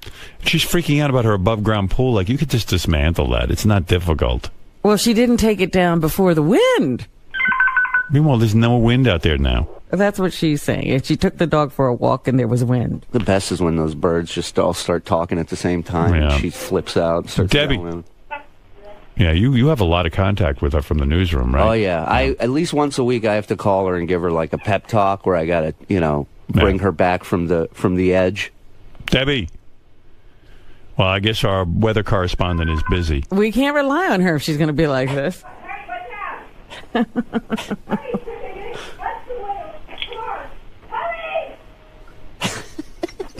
She's alone in her apartment, yelling at no one. It's the crazy alarm going off. Yeah. What is that? What is that noise? Is that a phone or an It intercom? sounds like a phone. It's a crazy phone. Crazy line. It's from the mental hospital they're calling. Oh, that's my mental hospital. That's a special ring they have. I have a hotline. It's like Batman used to have that red phone for the commissioner. Right. Hello? Like she's in the middle of a conversation with us and left. I think she's got like 50 phones. She's taking down the pool. Debbie. Debbie. Hurry. I wonder what she's doing. She told somebody to hurry. She's talking to her pets, Gary. She doesn't have people live with her. I think what happened is this happened before when I talked to her. There's the bird. She tried to hang up, and she didn't hang up all the way. Oh. And so now this is just her and her environment. She's got a dog, too? Yeah. I think she's talking to the wall, though, right now. But I think she forgot that she was supposed to be checking the weather and coming back to us. Yeah.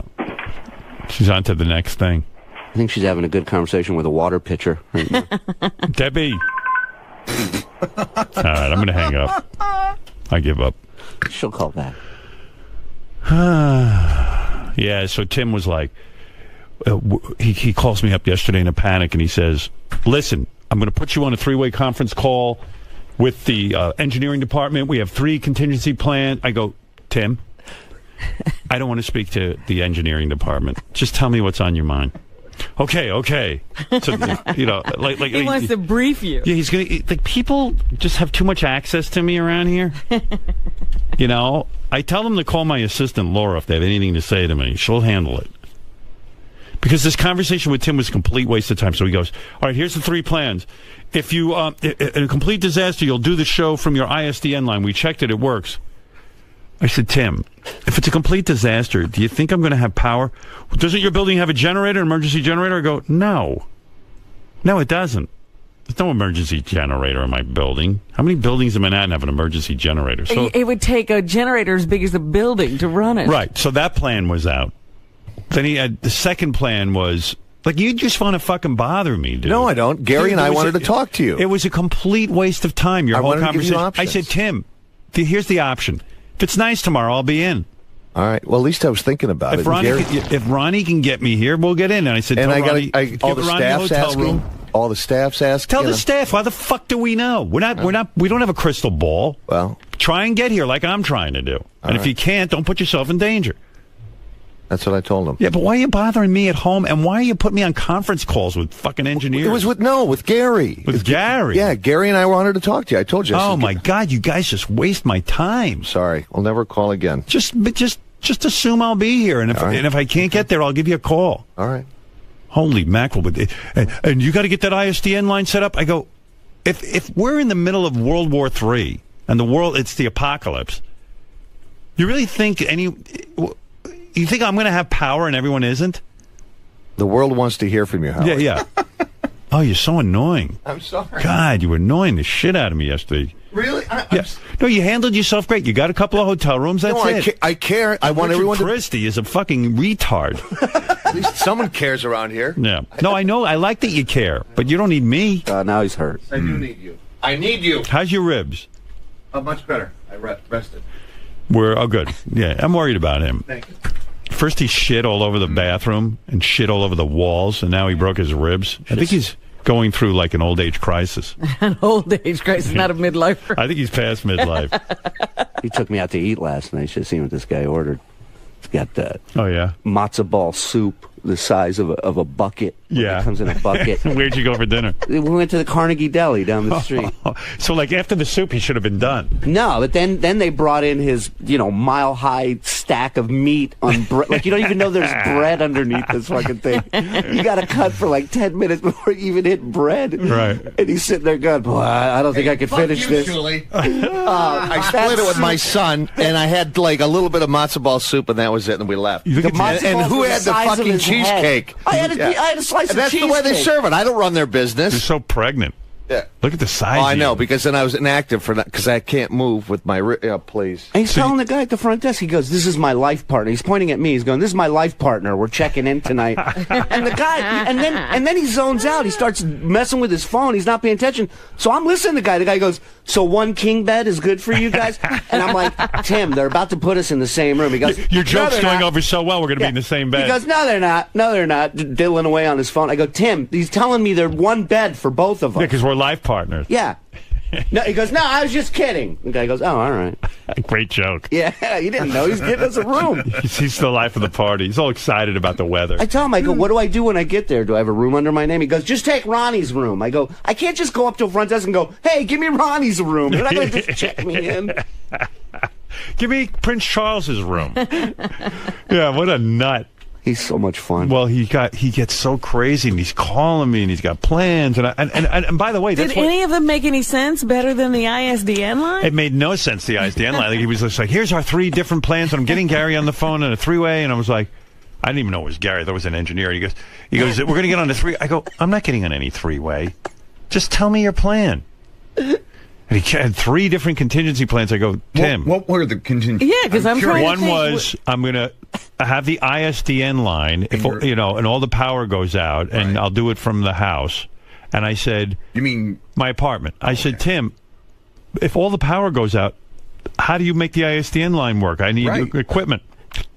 He goes, well, you have an emergency generator, don't you?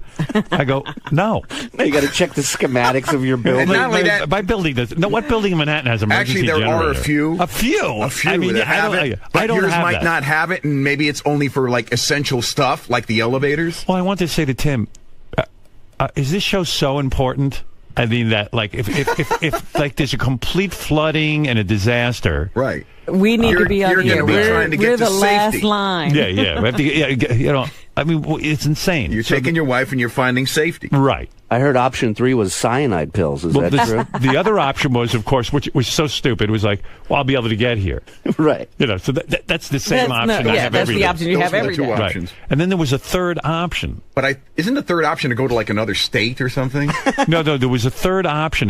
Hey, Tim, what were your 3 options? I know what they are. The third option was switching dates. In other words, canceling today and tomorrow, doing the show Wednesday, Thursday, Friday. Yeah, and then, no, I know what it was. Tim goes, cancel Monday, Tuesday, Wednesday, and work Thanksgiving week. And I went, what? And I started to laugh. I just started to laugh. I go, get the fuck off my phone. Gary and I concocted all this. Yeah, well, you guys... Way to throw Gary under the bus. I said, hey, I'm not going down in flames on this one alone. My boss will probably just want to work Thanksgiving week. Listen, I came up with 4 different ideas. Yeah, but I came up with an option, too. The option where no one can get on the air and there's no show. And that was the real option. No, I think part of the issue is that anybody that came in today you really won't get home until Wednesday. And there were people that were reluctant to do that. Dude, I told you. Anybody who didn't need to be... I would have done the show myself. 2 people didn't come in and you already goofed on them. No, I'm fine with it. It's just Doug. No, it's just Doug Goodstein writes me a text like, all of the in-demand offices are closed. What does that have to do with me? In-demand offices. I think the feeling is, though, if you don't come in, you're going to get goofed on, and nobody wants to get goofed on. I told everyone. I said, don't come in. Right, do whatever you have to do. But Doug didn't come in, and Scott didn't come in, and Richard didn't come in, and nobody wants. Richard's retarded. That's true. Tim, he's living in Manhattan. Him and his wife have no children. Tim gave them a room. They could go live in the hotel. He's sitting there with the power out. And no elevators now. He can't even get out of the building. He's retarded. How could I not goof on him? You all right, Gerbil? You okay, fishy fish? By the way, I found out that Jason just told me the hotel that we're all booked at is a pet-friendly hotel. Right. That's for so dogs. So you could have brought the gerbil. What? That's for dogs and cats. I'm pretty sure they'll take gerbils and fish. What a dick. My gerbil needs a king bed. By the way, with the storm, it's like, did you notice, like Ronnie's dressed like a slob today? Yeah. Like all the rules go out. Yeah. Ronnie's supposed to wear a suit. Like all the security people are wearing their suits. Ronnie couldn't up, wear it because of the weather? Yeah. He showed up today like with jeans and that whole rock and roll Ronnie look. Casual Ron. Casual Ron showed up for work. Ron Jovi. Ron Jovi. And I was just like, I was looking at him and go, nothing happened. There's no bad weather. And Ron's running around. Ron Jovi is running around in his jeans. These are my swimming jeans, bro. Yeah. And I was just like, why today is he not in his suit? Like everything is completely topsy-turvy. All bets are off. Right. Right. Every man for himself. Right, Hurricane Sandy on sound. I can picture Ronnie like raping Lisa. Like it doesn't matter. The world is ending. Storm's coming. Yeah. I got a cookie. Where's your titty? Your Honor, if you remember, it was the Tuesday of the storm. I thought my life was ending. I saw a storm surge. I got a boner. We started looting Tuesday at 6 o'clock and raping and pillaging. Like, where's your suit? Like, why did that all go out the window? Why do I have to wear a suit? First of all, nobody's coming in. Everybody's here. I'm Nobody's here. here. Julie's here. Benji's here. Yeah, I have to wear a suit for them? No, but I mean, everyone in the building is here. I mean, no, not everybody in the building is here. No, morning. everybody in the building is not here. But why can't you wear your suit? People I saw security were dressed in suits, shut up. Ron. Look at you. You look like you fucking came from the homeless shelter. I don't dress in suits. That's not my job. No, but I mean, like, why today? Because of the storm? Why do I have to go out? It's supposed to pour later. Why do I have to go out there in a suit later? For what? It's not pouring. It wasn't. Yeah, now. Why are you breaking my balls? I'm fucking here, aren't I? Hey, great. But I'm just saying, rock and roll Ronnie. The rock and roll. This is a nice white shirt. It's not rock and roll. What are you talking about? Show everybody your jeans. I'm not allowed to wear jeans. Ripped jeans. Let me see your You got the ripped jeans. Let me see And I your got jeans. my dicky on. Acid wash. Look at that. The rip comes with them to look hip. They do. I know. These are cooked Come on, man. The They rip ripped makes them it. for him? You could see skin. My cock. Listen, He's got Jason's his wearing a jacket for me today, okay? He's got his walkie-talkie tucked in his back pocket. What is wrong with you? Turn around, You Howard. stupid ass. Turn around. It's like, Yeah, See what? your walkie-talkie. Come over here. Let me see. I always have it in my back pocket. Let me see. I never saw You don't fucking see it, Norman, because the jacket covers it. That's why you wear a jacket. Stop it. so you don't look like a 12-year-old. Good walking around. God. You ever use the walkie-talkie? You see Lieberman out there? He's wearing his mom jeans with he's wearing mutlocks. Is he? He's wearing like he's going to get caught in like 20 feet of water. Well, you're doing the same thing. No, I'm not. I'm wearing regular shoes, like Timberlands. He's wearing Lieberman. Come up here. Show him those duck shoes you're wearing. Why not? Oh, there's your walkie-talkie. Who's always on. Let me see on the Who's he in walkie-talkie. touch with? Who you in touch They with? weren't calling me. Go ahead. See if you can get on there and make contact with people. Just ask for a weather update. See if there's anybody out there. Brian, what's going on out there? Come on, let's look here a minute. Nothing, Ronnie. He was just calling out to me. All right, good. All right, thanks. Look, they all know Ronnie. Over and out. Over and out. Ron Jovi. 10-4, 10-4. I mean, Good John buddy. Lieberman's wearing a jacket at least. I mean... I look fine. No, you don't. Where's your suit? Are you wearing those stupid mom jeans again? Your belly's hanging over you. No, those jeans are better. These are Look at it. Look at it. Look at those boots. Look at those. Where did you get those from? My grandmother used to wear those. I have those. Those are cool. Yeah, these are duck shoes, they're called. And these are different jeans. These are express jeans that I've had. They're not new.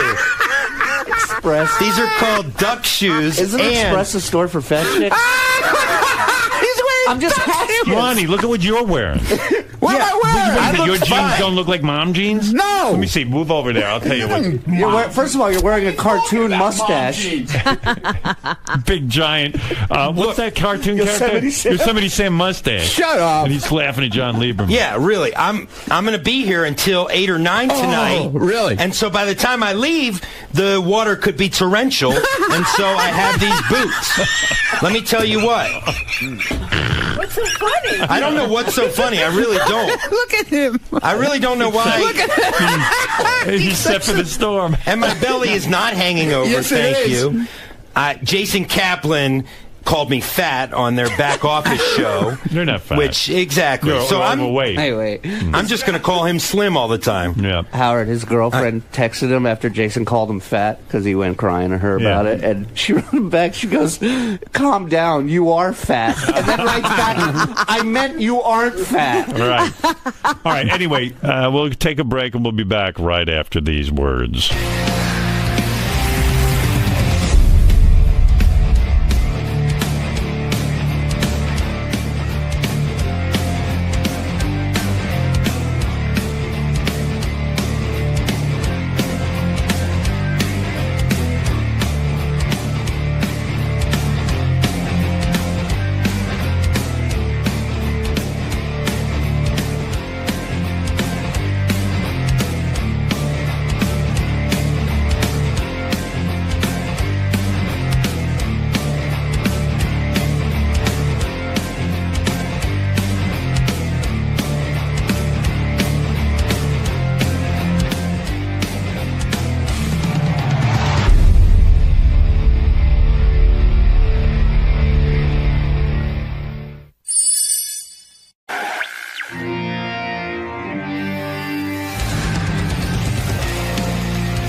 George is here this week.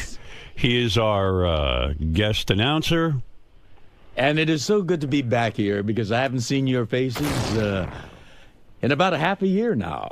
It's been about 6 months, and it is good to see you all. Benji. Oh, it's never good to see Benji. Robin. George, if the average man on the street was asked, who would you rather? The average gay man on the street was asked, who would gay man? Yeah, who would you rather have sex with, Shatner or Takei? And what's the answer? I'm asking you. What do you think it would be? What do you think? Well, it's clearly there. What's the answer? George Takei.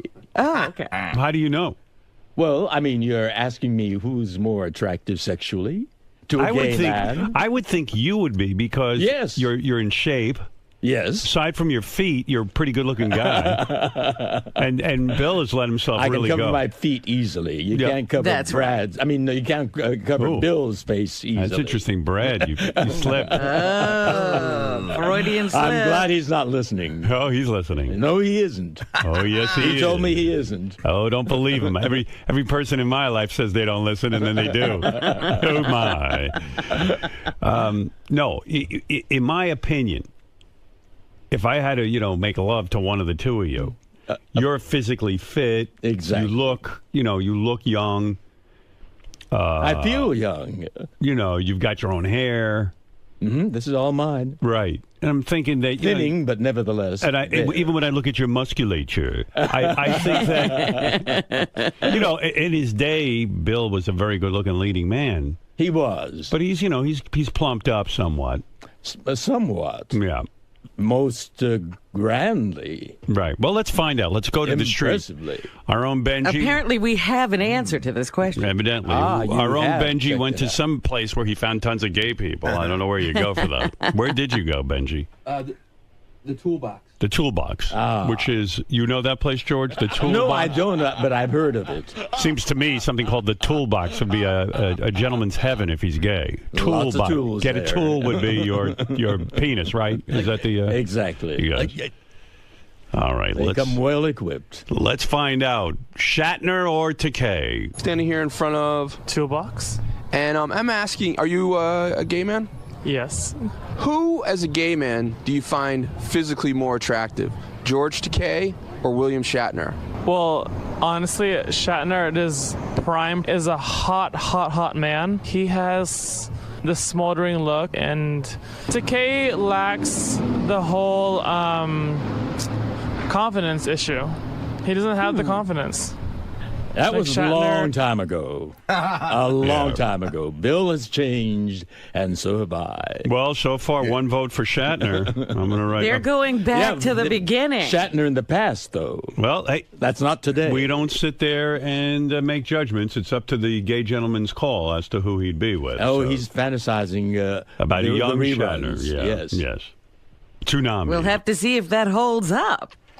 Let's see if this is a tsunami for you. Well, so far, no, it isn't. It's receding. It's just one vote.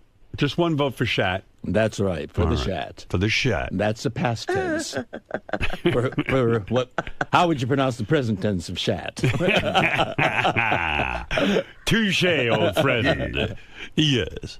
All right, here we go. One vote, Bill. Bill. He has the whole, hi, I may not be what everybody wants, but I'm hot. Who would you rather be gay with? William Shatner or George Takei? William Shatner. Uh-oh. All right, let's I listen. See the way that the drift This is going. Let's just see. Types. George Takei. I don't like. Oh, I heard it, George. There's That's a vote for you, George. Okay. 2-1. We're on the board. 2-1. Old, like, white guy. I like ethnicity. Yeah, so I would go with Yellow Fever. Oh, William Shatner. But I mean, not as if they were the last two men in the world. Three if, to one. If we were in outer space on the Enterprise, we found out there was no life on any other planets. Then William Shatner. George Takei. Yeah. And why is that? He's cuter than William Shatner. He's Asian. 2 vote for me. Your fantasy with George Takei would be to? He would have to sit on it. Sit on my dick. Yeah, he would have to sit on my dick. And that's it. He could spin on it too. Well, there you go. You lost, but it was close. 3-2. Oh, out of 5. Out of 5. Why don't we go for 10 votes? Because on this show, everything is 5. Everything is best out of 5. Well, that's all right. A little closer. I didn't think you counted one of George's votes. Right. Well, I didn't see those guys that were voting for Bill, and those that voted for Bill probably looked like him today. So I wouldn't mind if Bill had. They passed on you. Yes. Right, they're probably I not would even probably good pass looking. on them. That's right. Good for you. I will say this before we start the regularly scheduled show, that George has been walking around our radio station handing out to anyone who could find a big plastic envelope, a clear plastic envelope with 2 comic books in it. And it seems that he is the star of one of the comic books, and he just hands them out and then says, here. I've got one for you, too. I got it already. Oh, you got it, all right. Yeah, there it I've is. got one for you, Benji, and one for you, Fred, and one for Robin as well. And Gary said he'll probably bring it up on the air, so you might as well just get it out of the way. Right. What is this No, I all thought about? I'd be subtle comic about book? it. Oh, you're bringing it up. Yeah. I had no intention of telling you that on Wednesday night I'm going to be doing a signing at Midtown Comics on 40th Street, right off of 5th Avenue. Can you believe in this day and age there's still a store that sells comics? I mean, really, it's amazing because, most of these places have gone out of business. Well, apparently there are many Midtown comic books. Tell us about this comic book quickly, please. Well, there was an invitation for me to be the featured guest on, the character Kevin Keller, one of Archie's friends. I see. Idolizes me. And so they wanted to build a story around... This is Archie Comics. Archie Comics. And you play George Takei in the comic? I play George Takei. And you come to what, the high school where the kids are? Well, actually, there's a sci-fi convention going on. And Kevin Keller, the out gay character... Oh, Archie has a gay friend named He has Kevin? a gay friend, I yes. haven't read those in a while. It's been some time. He's a gay Iraqi veteran. I was handed a note. That's right. All right. When I used to read the comic books, Archie comic books, as well as Superman and Batman. So do you get it on with this gay fellow in the comic? Is it X-rated? We get it on in a very altruistic I mean, he idolizes George Takei. Right. And he comes. And what happens when the storyline? He meets you, and then what happens? His world changes? No. At first he's disappointed because I had come and gone, and he arrives a little late. But it turns out I've read an essay that he's written in school, and I'm being gay and being a George Takei fan, and so I decided to visit their school, Riverdale High. And how is the kid an Iraqi war veteran? Yeah, if he's still in high school. Still in high school. Well, he's to be an Iraqi war veteran. What? In the future? He hasn't gone yet. So how do they know he's an Iraqi war veteran if he hasn't gone yet? Well, actually, they had one where they depict Kevin Keller in the future. Oh, he actually can you do becomes a young journalist. And they have time travel in the Archie comics? They do indeed. Wow. They depict the future. So you go to Riverdale High and you meet Archie. Do you meet, who is the Moose? Remember Moose? Jughead, you mean? Well, there's Jughead and Moose. I remember Moose. I don't remember. He was a big Moose. blonde fella who I believe was secretly gay. Oh, well, was he good looking? He was muscular, yes. He's probably Kevin Keller. No, that's Moose. Moose was into women. Oh, he was. There was no Kevin Keller. I don't remember that character, but Kevin Keller is and do you meet Jughead? Proudly out gay, yes. Right. Jughead is also a sci-fi fan. But what this depicts... Do you end up in a sauna with Kevin Keller? No, we don't. Do you end up going to the toolbox? It's a family comic book. I heard in this episode you sleep with Archie and get arrested for seducing a high school boy. I don't know who you're listening to, but I'd love to listen in on that. Who are you more attracted to, Jughead, Archie, or Kevin Keller? Most definitely Kevin Keller. He's a very handsome young man.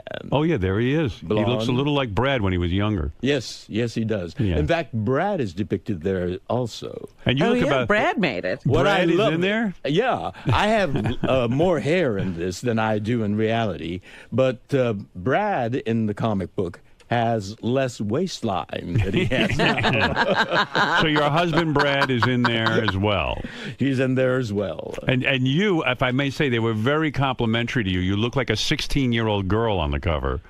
Well, rather good-looking young man, yeah, I think. I would say so. And a lot more hair than what I have now. Yeah. And jet black to boot. Well, there it is, Archie's pal, Kevin Keller, and his arm is around George, and George goes to the high school and meets this young man. And you know obviously, what there's an attraction between the two of them, even though he is a high school boy. You know what the remarkable thing about this comic book is, though? I mean, it could not have existed when I was a young man. That's true. It reflects the diversity of American society. Well, leave it to George to see the good in comic books. Absolutely. Right. It reflects, out gay young people, idolizing an older, gay, Asian actor. I mean, it's a commentary on how far we've come. All right. Well, there you go. Robin, let's have some fun now. If you remember, I think you would remember this, a couple of maybe months ago, we asked you to write down some things on a piece of paper for a handwriting analysis. Yes. And a bunch of us did it here at the show. On our phone right now is a man named Bart Baggett. He is considered the leading handwriting authority in the world. One of them. He analyzes handwriting? He analyzes handwriting. You've seen him on a million different television shows. He was on our show. I don't remember him, but he's been on our show. I know we've had our handwriting analyzed once. Was he the same guy? Perhaps. Hey Bart, my memory is spotty. I've had you on the show before, right? Yeah, almost 10 years ago. And at that time, did you analyze all of our handwriting? Just 5 of you, and I think I got the thumbs up because you said you were going to mock me but decided that actually I knew what I was doing, and I was gracious and appreciative of that. Bart Baggett, you say Baggett, right? Yes, Baggett. Bart Baggett's website is handwritinguniversity.com. And how do you say it, almond or almond? Anyway, what he has done is there's a bunch of us at the show. I'll tell you exactly who's participating. Fred, Gary, Scott the engineer, Ronnie, Robin, of course, Richard Christie, Howard, J.D., Benji, and Sal. That's quite a list. Each staffer was asked to write the same paragraph, the same exact one. And by this, Bart, you can tell a person's basic makeup, right? Yeah, personality traits. So just like psychology, self-image, emotional outlay, sex drives, intelligence. There's about a list of 90 traits, and we just had a big sentence so that I could pull 5 or 6 key traits from everybody to find some distinctions. Bart is such an expert. Who uses you? Who uses you? I was about to say, Bart is such an expert that he once testified in court in a case about a husband forging his wife's signature on a prenup. And what did you find in that case, Bart? Well, I go to case all the time here in Los Angeles, but basically if someone forges their name, I can identify a forger or not. This is different. We're doing personality here, which is... No, I'm just saying it's amazing that you are actually called in on court cases. That's how much of an expert you are, lest anyone think you're not. But forging is different than reading someone's personality. Yes, but I'm trying to point out the guy's an expert, for fucking Christ's sake. Let's move on. That's a different kind of expertise. Yes, okay, we know that. Jeez. Oh. When does he use this to analyze personality? And why? Well, I think people would choose to do this to improve their relationships, and I travel around the world. We have 1,000 certified graduates in India and Taiwan and America. So some people use this to get some personal insight and to improve their relationships. That's what I used it for. In fact, Bart is recommended by the mayor of Los Angeles. Is that correct? It is. It is. Yeah, and it makes quite a good living doing this. It says here that you charge $995 just to start a case. Is that correct? That's correct. Right. That's correct. All right. So let's let's get on with it. This is a handwriting analysis, Robin, that is very expensive and very, very, very intricate and also very scientific. Okay, so what will he do? Will he read the traits and then we'll try to guess who it is? Yes, we'll make some fun with it. Would you like me to start with sample 6, Bart? Yeah, look, as I recall the last show, we had some confusion because there's so many moving parts. So let me start with 5 people, and you guys can guess. So Robin and Howard, you're out of this group. This is not you. All right. So we've got 5 samples, and I'm going to start with one of them, and it would be one of the following 5 men, okay? You want to take notes? So Scott, Gary, Sal, Richard, or J.D. That's the first group. Scott, Gary, Sal, Richard, or J.D. Yep. Okay.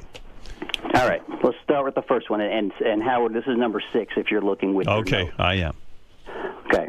Here's a guy at an early age decided to trust no one, not be vulnerable, depend on himself. He's got a cool and calm persona, but a troubled childhood. He was so traumatized at an early age that he has unresolved resentment from childhood, which colors his judgment, and he makes him angry for no reason, simmering inside. J.D. I want to say J.D., yeah. What do you say, Fred? I'd go along with that. George, you have no idea, right? I have no idea. Right. Okay, let me go on a couple more. Well, I would you don't want to you're not going to tell us? Well, yeah. I want to give you a couple more details because if you're right, I'll tell you. But this is not J.D. Oh, it's okay, not. we're wrong. Yeah, is this Scott? I would call him a pissed-off tough guy. He has massive confidence. He would be a great NASCAR driver, fiercely independent, ambitious. This is the same guy. Same guy? This is all number 6. Well, that would be Ronnie, but he's not in this group. Yeah, I was going to say, Ronnie's not in the group. That's why I didn't guess him. So it's all right, who Gary, is it? Sal, Just tell me who it is. Scott. Who is it? This would be Scott. Oh, I got him. You know what? Fuck the game. Just tell me about these guys. The game is just ridiculous. All right, tell me about sample 7. Tell me who it is. Tell me who it is, and then I want to listen to it. All right. This would be Gary. This would be Baba Booey. Go ahead. Smarter than he gets credit for. He has a problem following directions. That's true. Because he doesn't listen worth a damn. He doesn't listen at all. In fact, I have always said that about Gary. Gary's a terrible listener. Gary accuses me of that, and I'll cop to it, but I'll tell him to do something, and he's like, he goes, I could just tell he's zoning out or not listening. He's busy listening to himself. Yeah, and he doesn't get it right. Well, I have a theory. He doesn't hear you in the first place, and then if he does hear you, he does the opposite because he's defiant and rebellious. Wow. Oh, really? All right, go to sample number 8. Who is it?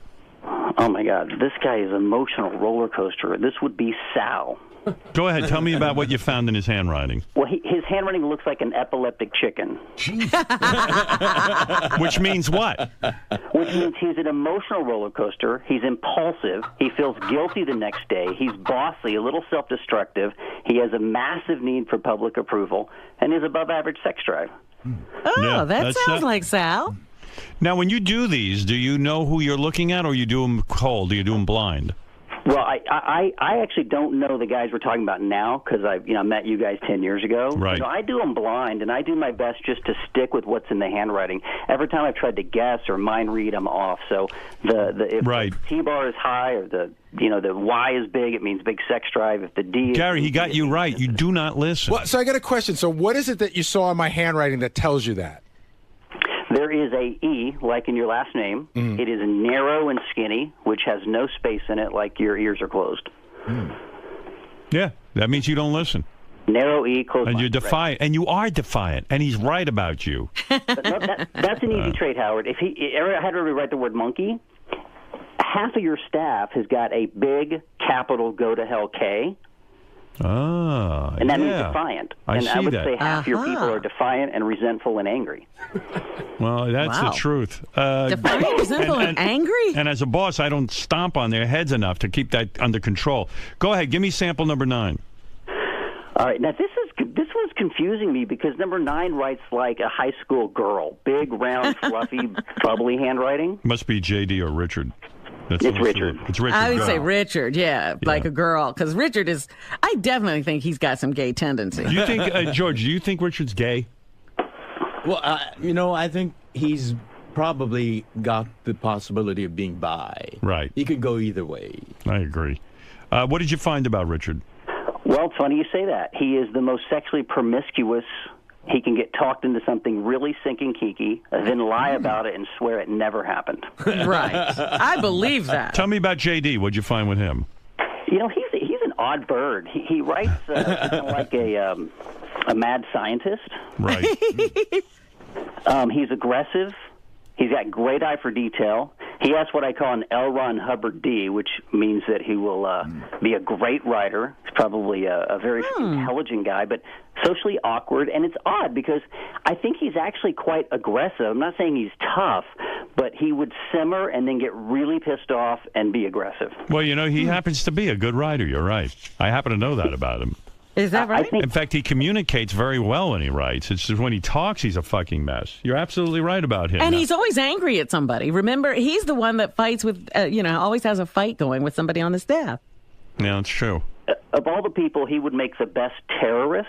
Oh, wow. But he's like the Unabomber, but I don't think he's quite as mad and angry as the Unabomber. He's just intense. Tell me what you found with me. I don't care about these other people. You finally want to get to you. Yeah, I can't wait anymore. I'm so sick of hearing about them. Tell me what sample was I? What number? You're number 2. Number 2. Let me see. And actually, you've changed a little bit in the last 10 years, and I think you went back and looked. Well, I went back and listened to the tape, the audio from 10 years ago. Right. And he was a little more sensitive to what people thought, and now I don't think he gives a damn. Ooh, I don't. Interesting. I don't care what you think. No, he doesn't. That's right. I think your downfalls are stubbornness and vanity. Yeah, imagine me being vain. All right, so tell me about me. It says here I'm too honest and blunt. All right. Can be dominant and pushy. Of course. Yep. Borderline brilliant. That's absolutely correct. And things faster than... I'm a borderline brilliant. That means you're brilliant, just on the border. Yeah, of I'm it. on the border of being brilliant. I told you, Robin. If I was brilliant, I'd be in a different career.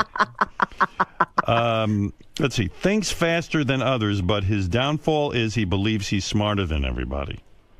Well, if you're arrogant and you're stubborn and you're bright, then you just argue yourself into thinking you're always correct. Which, if you're really bright, you probably are correct most of the time. I can't argue with any of this. Handwriting similar to Hitler and Einstein. Yours? Yeah. Hitler? That's right, Robin. You've always wanted to don that mustache. Yes. Do you know I was going to get the Hitler mustache? Bart. Aber wir werden auch die nicht vergessen, die den I would be a great dictator. Howard, your ego's not as big as it was 10 years ago. I think you've been not humbled, but maybe more mature. Is that fair to say? That's absolutely right. Lots of Do you therapy. think that could be psychoanalysis? Yeah. Yes, of course. He doesn't have the need to prove himself or the bravado and arrogance that I think probably helped you get there, by the way. It's not a bad thing. You took a lot of arrows in your back. Well, I'm an elder statesman now.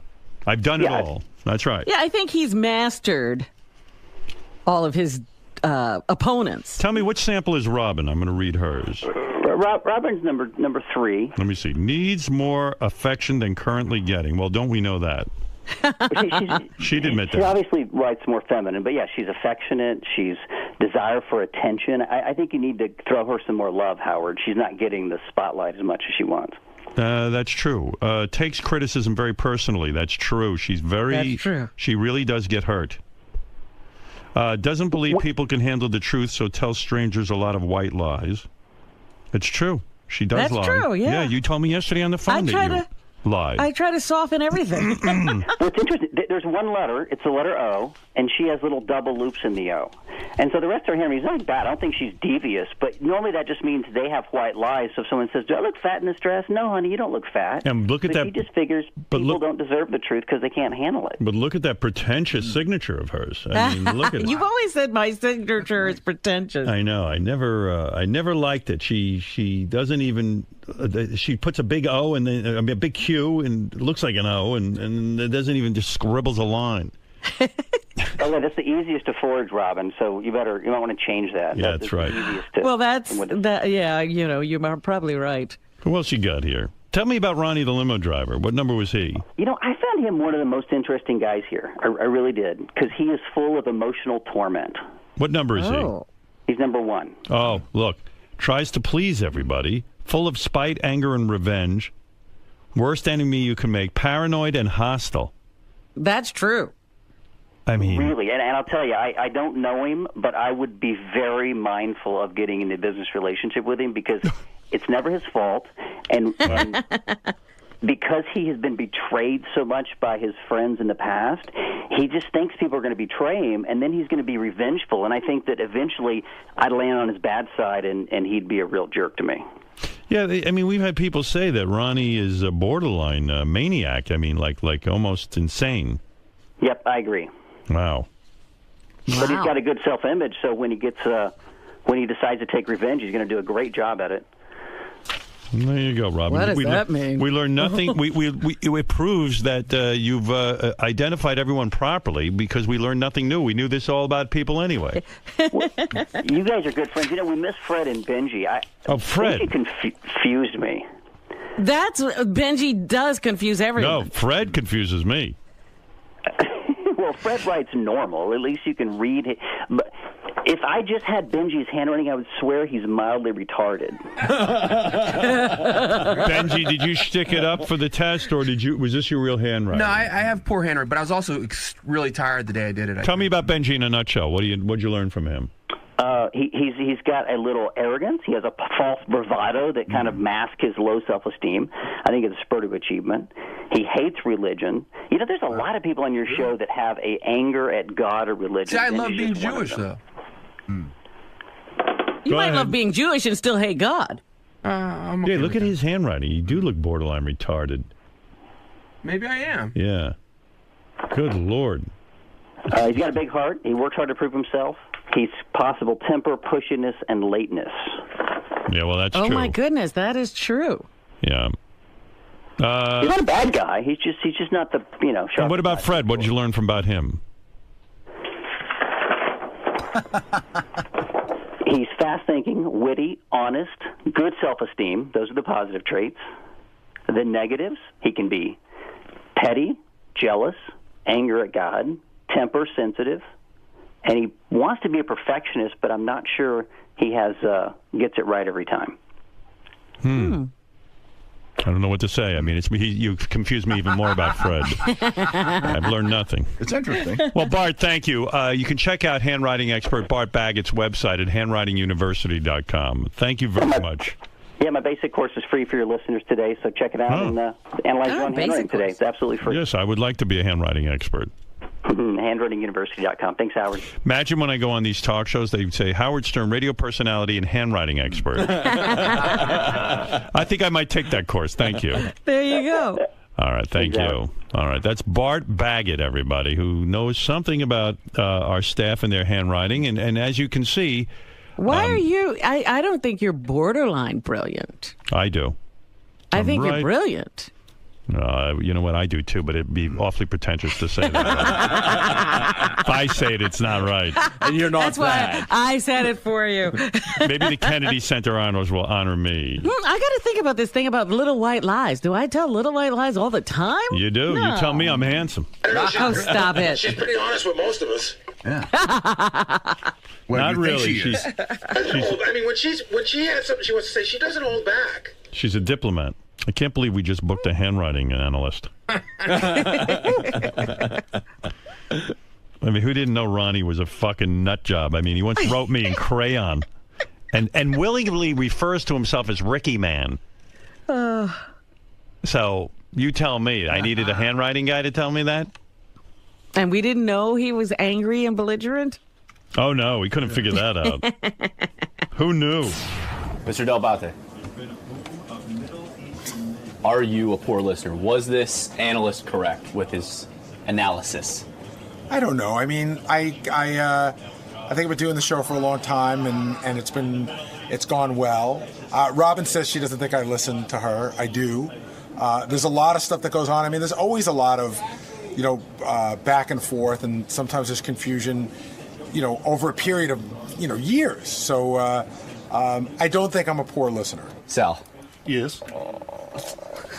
Sal, do you agree with the handwriting analysis? Well, what are you saying? Oh, this is about Sal and my guy right now. Mr. Dell'Abate, you're not listening. Who are you? What do you want? Can I tell you a long, boring story first, and then forget about what you asked me, and then get back to it by not knowing what you said? What about the insight he gained from your chicken scratch? What do you agree with that? Well, he said I was a little sexed up. I mean, what married man isn't? You know, I think we're all men. We're all kind of sexed up, sexually charged. What else did he say? I have a boner right now. Exactly.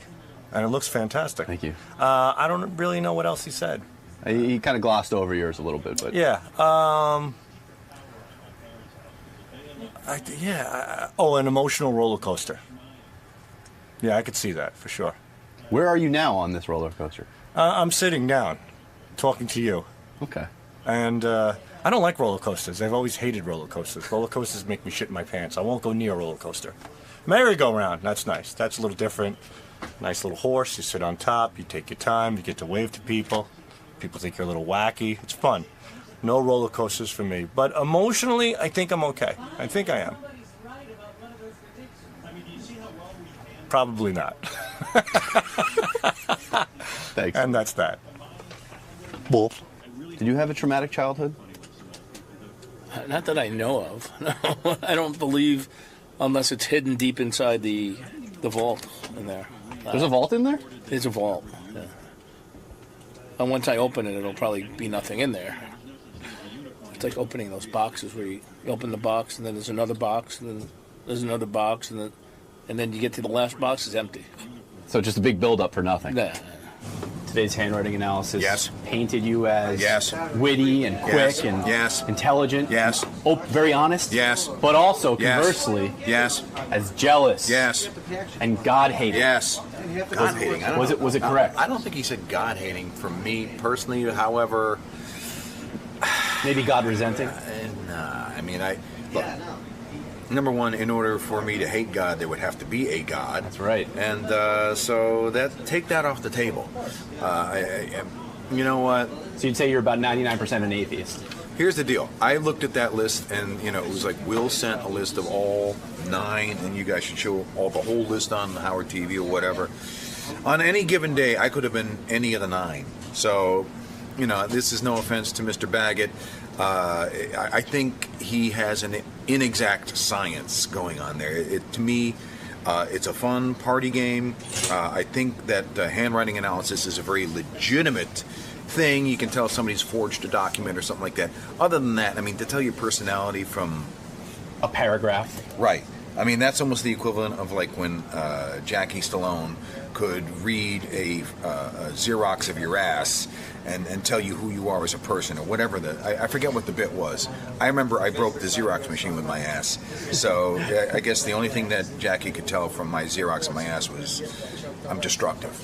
Mr. Bronk? Hey, man. Can I talk to you for a sec? Yeah. Oh, Mr. Bronk. Mr. Bronk? Do you agree with not only the process of the handwriting analysis, but also the results? What's your feeling on that? It was good. It was good. Mr. Harmeyer? Yes? Do you agree with that terrorist label you've been given? I don't know if I'm a terrorist, but maybe with that beard. All right. All right. Anything else with no, Bet your little jokes. Save your jokes for Mildred. Do you think you would make a good terrorist? Fuck off. Ronnie. He's a bus driver. Ronnie, why don't you like me? You're as hostile as your handwriting tendencies right now. What about? The best of 2012 is the Was this guy accurate? past year. I can Watch smell it out. coming. That's all I can tell you. Are you paranoid and not. hostile and Yeah. do you feel betrayed? Smell it coming. Maybe. The best of I feel betrayed right now with that camera in my face. By you. That would be more annoyed than betrayed, I would say, but I mean I guess we're just mincing words at this I don't point. care. Betrayed. I don't give a shit. No, really, you're always skeptical of people like this. Like they have an outside agenda. They're not objective. They're fans of the show. They listen. They know what's going on. So they're just attaching traits that we've already known. Right. So you admit you're paranoid. I said I'm fucking crazy, okay? What else do you want to know? So if you catch a moment. So don't get on my bad side. Because revenge. Remember what he said about revenge. If you catch a moment. Like I said, there are people in my life right now that are going to feel the effects of my fucking revenge real soon. 2012 is just. Do they hold cameras or are they? No. All right. I'm just gonna step out while I'm ahead of the game.